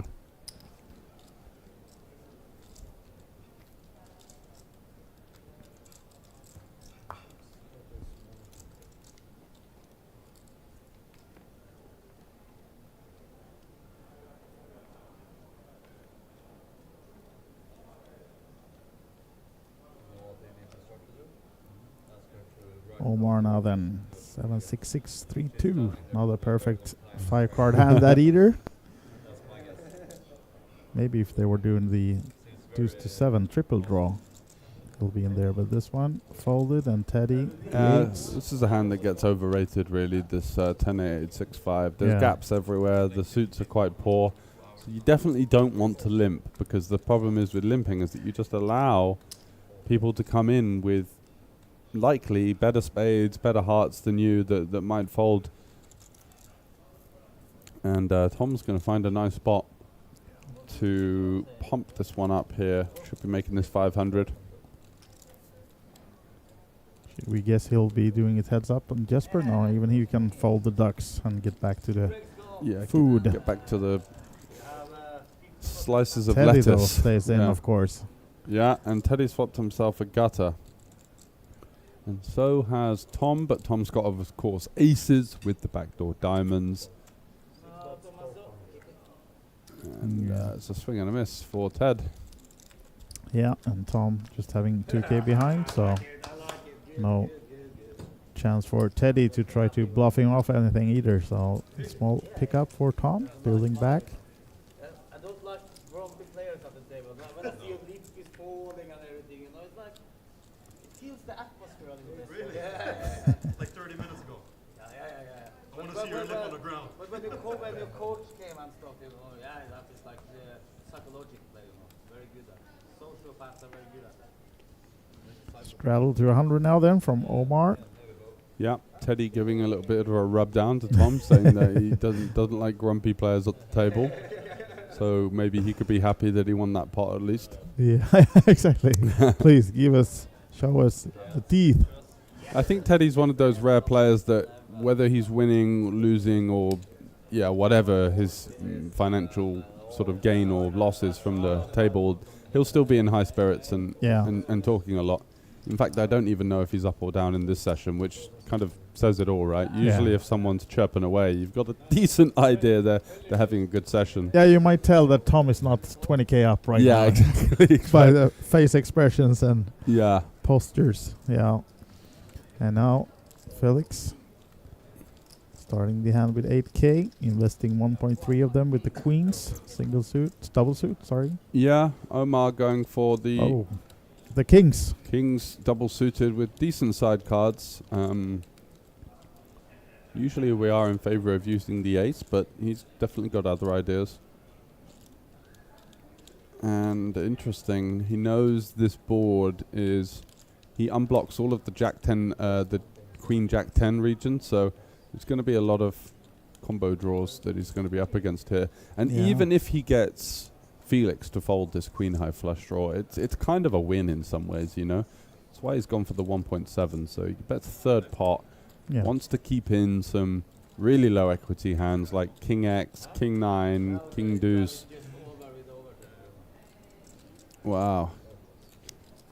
Yeah, finds the fold, so 3.4k, as you can see, is the profit just by closing it on the flop with this one for Omar. So picks up the squeezes from two guys, and this gives you some ideas, right? Because you tend to see these small stabs just work a lot. People just assume that you've got like top set with the nut flush draw or something like that, because why else would you bet so small? And here we have it, the current chip count then on the table. And not been here from the start, but I think Omar's just have one buy-in, right? So he should be up about, I think he started with 5, right? I think he's in for 5. Yeah, maximum, Haven't seen him rebuy. Someone said that he was getting notes out earlier. That might have been for the original buy-in though, so I'm pretty sure Jesper is up about 10k as well. Yeah. Last time I checked. No, maybe 3 or 4k. Yeah, I think Jesper started with 10 actually. Jesper started with 10, yeah he did. And Felix is, I think, down about 3 at this stage. Right. So he could get that back here. And Omar is one of these guys that just doesn't fold this kind of hand based on any action. And the great thing is about his hand is that when he does get into this three-way situation, you're going to see the equity run. Actually a bit unlucky because his hearts are covered in this situation and the spades are covered. But for the most part, one of those suits is likely to be live, and he's going to have sort of mid-30s percentage. With the idea that most of these guys are going to, their high cards are going to block each other. And this is such a nice board for Omar now. 4.4k in there, so let's think about it. You want to be leading about 3k, something like that. Half pot is fine. Felix now with the top 2 and the aces. No backdoors though with the flushes, but interesting. He goes for 1.7. Jesper with the flush draw. Not sure about this sizing. When we're leading here, we're saying we've got sets and 2 pairs. You know, we're not repping draws. That's, you know, you're repping value when you lead. So it's kind of a strange sizing. Because if you have a good hand, you'd want to bet more most of the time. And here's the shove from Felix. Yeah, so he's got the top 2. He's not thrilled about it because he's got no suit interaction. And here we go, Omar, and all in. I think Felix Hart will be pumping here. He knows that he's up against it. Jesper, of course, as you can see, 35% equity, but will not be calling this one, most likely, unless you really want to gamble. But he goes for it. I agree with you. He can't, but now we got a big one. Gamble. 34,700 euro in the middle. This guy's rich, man. All right then. There it is. I guess they're running it twice. Straight for Omar. Yeah. It's still a straight. Yeah. So first one locked up for Omar. Yeah, he's looking good, isn't he? That's the king. King for Jesper. Queen. Queen. Wow. Essentially the nuts for Jesper. He's pumping it in. There you go. And Felix. And Felix just, I mean, he had no hope really on the flop. He needed a 7 or a 5 or an ace, really. and one of the aces is going to be the ace of hearts, which is also problematic. So, Of course. he was really under it there. All right then, chop it up. The Swedes gets richer. Yeah. Yeah, the GDP of Sweden increased 0.0001% there. And now then, Felix, who already had said to the table that he will soon be joining the 1100 PLO tournament, and now has his chance to sneak away as Mehmet comes back. Hopefully, he's got him some food. It's a tough little 10k hit there. Yeah. Didn't get much of his money's worth, really. Didn't really ever get anything going. He lost the first bullet quite quickly. Did grind up the second bullet up to sort of 12k, and has just lost every pot since, quite considerably. Yeah. So at the moment, 400 then, but I think Mehmet is just about to rejoin as well. And if you just joined us, this is 50-50 euro PLO cash game. Real money. The one with Dirk. Yeah, I haven't watched it, but I heard and I got it linked to me. Yeah. Now then, Tom. Jack 10, 9, 7, 5. 3 clubs. Yeah, he stays with the race. Making it 400 to go. It was worse. Ace, ace, ace, 10, 3. Yeah, ace, ace, ace, 10, 3. I think so. Yeah, I think so too. Thank you for information. So that's you then. Yes. Surprise. Surprise.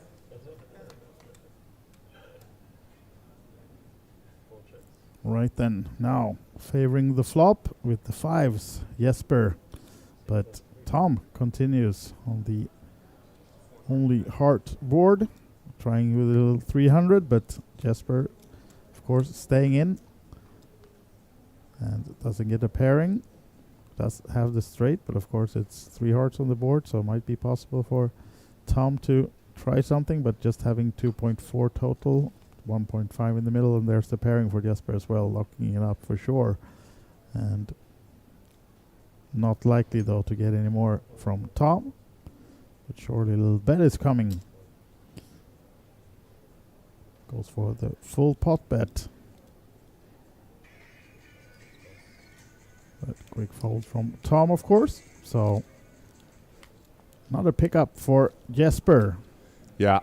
Fortune favors the brave in his case. He's in a lot of pots, but he also knows how to maneuver, and that's the most important thing when you do get yourself, because even the best players in the world, if they play this wide strategy, you still can't avoid these situations where, just like he just had there with the queens, masterfully finding the queen on the river there to win the pot. But jokes aside, taking really thin spots and going for a bit of a gamble.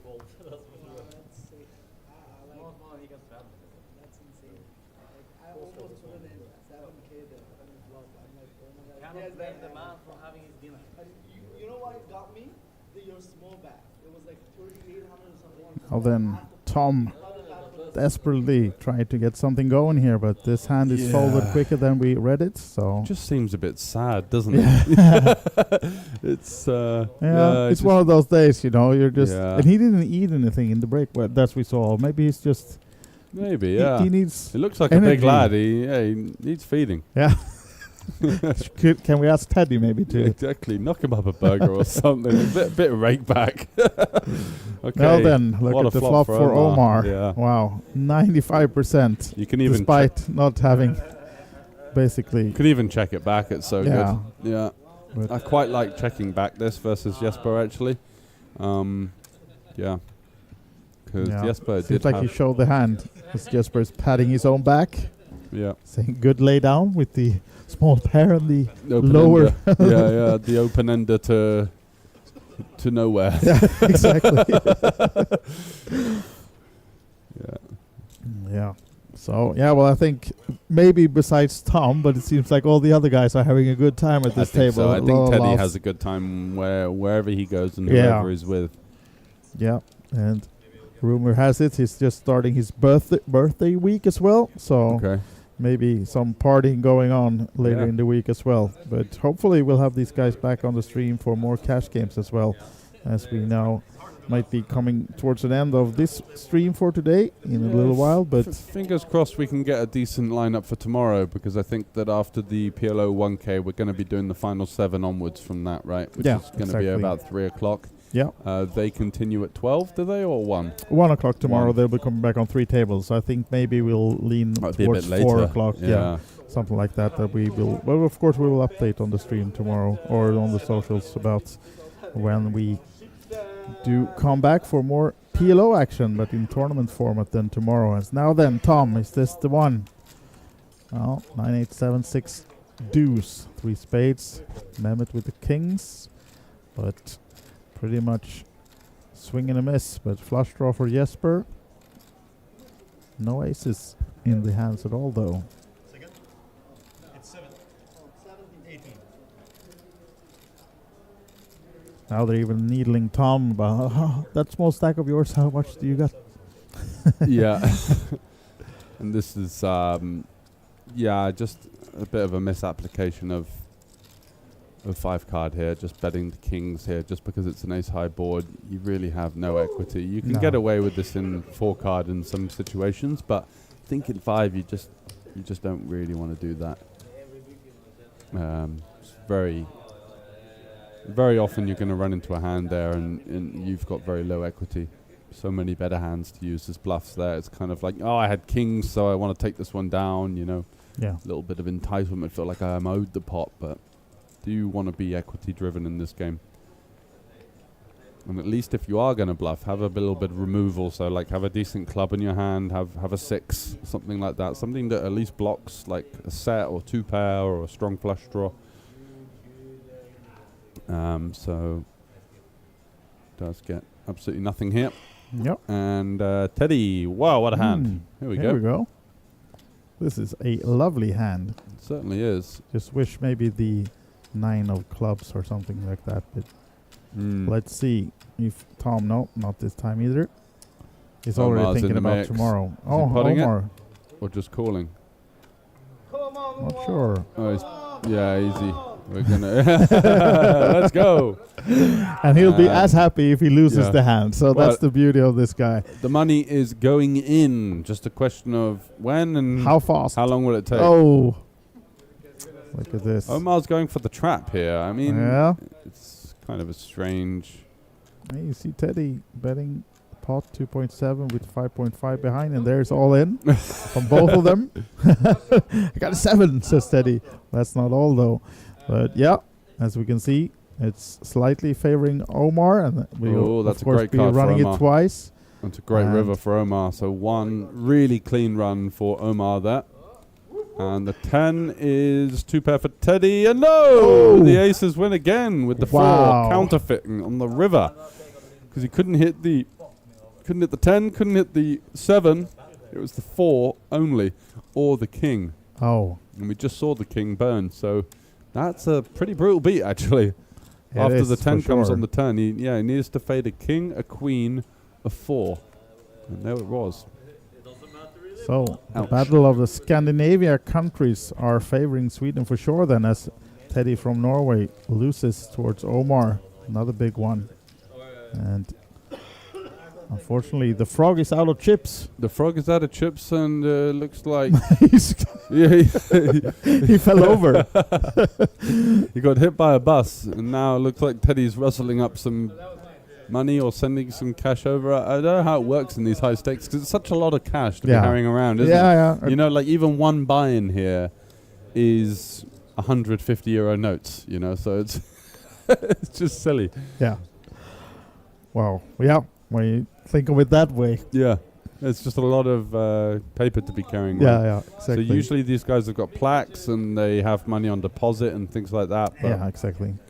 It's by no means easy sometimes. You do get a lot of lending going on in these high-stakes circles, and that can also lend itself to some issues, and especially in private games. Not in the casino, of course. No, of course not. Everything's fine and above board here. Yes, definitely so. So maybe Teddy's off to the cage. Yeah. And we'll see about that. But now it's Mehmet and Jesper now then playing another one. And 9s and 6s for Mehmet.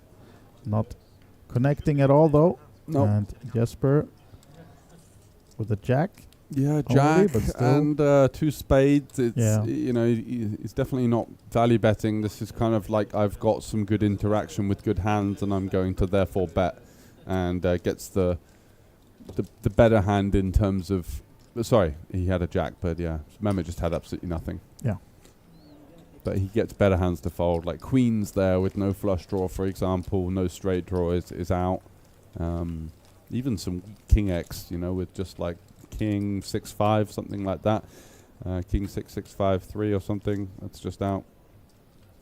So plenty of good upsides, and that's what I like watching, you know, guys like Jesper. He's always looking at the hand positively, always thinking, I can get things to fold here, I can achieve this, I can achieve that, I can take this pot down. It's so nice that, you know, such a great energy that he brings to the table. He's just always prodding you and just relentless. And then lo and behold, he's going to turn up with it from time to time. He's going to win a big pot because you've got to call him down some point. So these players, they've just got that knack of showing up with it in the big spots where your opponent doesn't fold. And the rest of the time, it's like, how's this guy keep having it? Call. Nuts. Darn. Yeah. Did you have it the other times? Not once. Nice flop for Jesper. Yeah, connected. Could lead. Oh no, he's in position versus the small blind. My apologies. Comes with the continuation though. 2/3 and Omar there really just can't do anything with the kings. It's unfortunate. Does feel sometimes as a PLO player a bit weak, just check folding these boards, but it's not so much about like who's got the best hand now, but who's got the most playable equity down the streets. So you're going to see a lot of the time like Jesper will not have a hand better than kings, but he'll just have a hand that it's way easier to realize equity down there. You know, turn comes a deuce, let's say. King still feels like a great hand, but you know, facing multiple barrels, it's very difficult. Tom now then almost committed with the straddle. Yeah, 2K stack.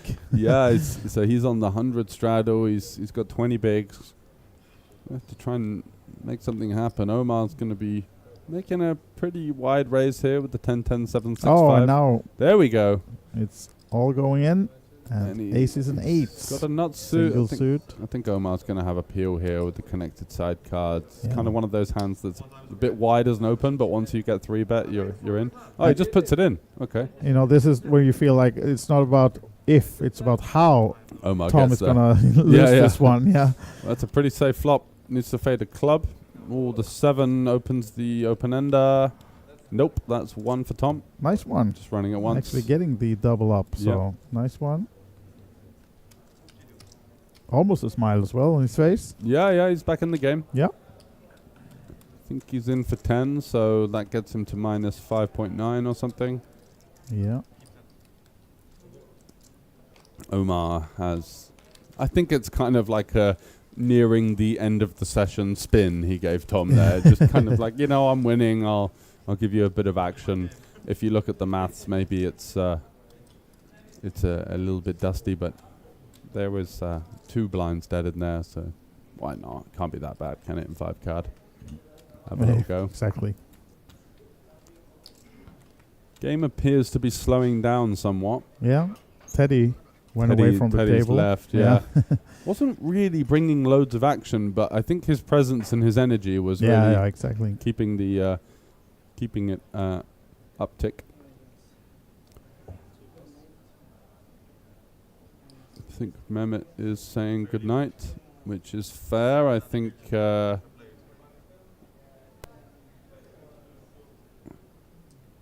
Jesper going all black. I think he'd definitely be 3rd on the power rankings of this table. Yeah. And in that situation, playing as 3rd best, 4-handed is just not a great spot to be in. No one's forcing you to play, so you can leave. Ooh. Oh, we got a newcomer. This is a Wood, I think. Wood? Yeah. Real name? I don't know. Does anyone have a real name in this game? I don't know. Wood, Felix, what's going on here? I just know he goes under the nickname of Wood, at least. Okay. Nice 3-bet from Tom. Not making anything more of that. Okay. Why? All right. It was male porn star or something. That's the rumors. Yeah. So, open-ended and flush draw for Tom. Wood. Brilliant. All right, now. It's time to another double up for Tom as he gets there on the turn with the flush. Yeah, lovely stuff. First one, definitely locked up. Almost too many hearts. He is in that moaning mood, so try and find something to have a go. Board pairs for Jesper. Wins ace it with the ace-9, two pair. Ace-9. Let's start running it 3 times or once, Yeah. guys. It's just all these chop pots. I think it's a local rule, though. They only do once or twice. I don't think that you can run it 3 times. Really? Okay. Yeah. And I don't think it's even the casino's choice. I think To it's be fair, some license. I've played thing. some like 30-minute hands where there's like a 4-way all-in running it 3 times, and like everyone's arguing about who's won like this board and that, you know, and like weird games. So I see what you mean. Now then, 3-handed, but we did see one new player coming in. Not sure actually, because we do have some signals saying that they might be moving the game downstairs from the TV table down to the casino shortly. Which is fair enough. So yeah, we've definitely had our fill. Definitely. So we'll see, because we do have more action, of course, in the casino as well. So maybe they want to play full table, because not everyone wants to be under the lights and play on this TV table. It's, of course, special, and I mean, just among cash game players, maybe you don't want to exactly expose yourself and show too much about your game. So, but we're happy to have these guys here, and of course be able to show you some hours of 50 euro with straddle cash game for the last few hours. So hopefully we'll be back with more cash games tomorrow, but as we said, there will be tournament PLO as well coming to you live tomorrow, as we now have Omar and Tom playing, and Tom getting in again on the 7-10-5. Finding a bit of tempo, kind of. Yeah. Having a bit of a gamble. Bus? Is there a bus to catch? Yeah. Last one to. Definitely having a bit of a spin, isn't he? Omar, I don't think he can call here. He's got middle pair, weak gut shot. I mean, yeah. The thing is, you've always got equity, but like maybe you just want like the backdoor flush draw with it or something. You could be pretty dead here. Yeah. It's almost like this, you know. It's just 2.4. It's just 2.4. Yeah, exactly. But it still is. It's 50 big blinds in the normal blind, not now this sort of like end of the session blast off type period. I think Omar's correct. That's exactly how I'd feel about that hand. Yeah.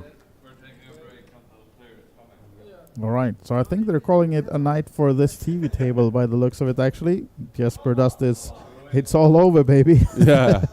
So, as we said, I think they're actually moving down to join the other players in the casino, playing the same levels. In the cordoned off area downstairs. Yeah, so exactly. that's sort of our sort of makeshift VIP room, per se. But we're going to be continuing, hopefully, with some more high-stakes cash games. So let us know in the comments or however to whether you enjoyed that and whether that new content was exciting for you. Yeah. Going to be continuing tomorrow with the day 2, 3 tables left of the 1100 PLO4-5.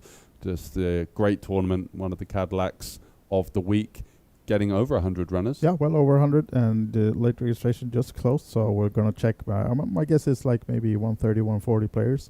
And as George said, we'll be back. They will be back at 1 tomorrow to 3 tables, and then once they reach the 7-player final table, we're coming live to you. So it's going to be 4-ish in the afternoon, but we'll update on all our socials to keep you informed about exactly when we are back. Yep, looking forward to it. We will see you guys tomorrow, and it's good night from us of day 1 of the streaming week here at the Kings of Tallinn. See you tomorrow.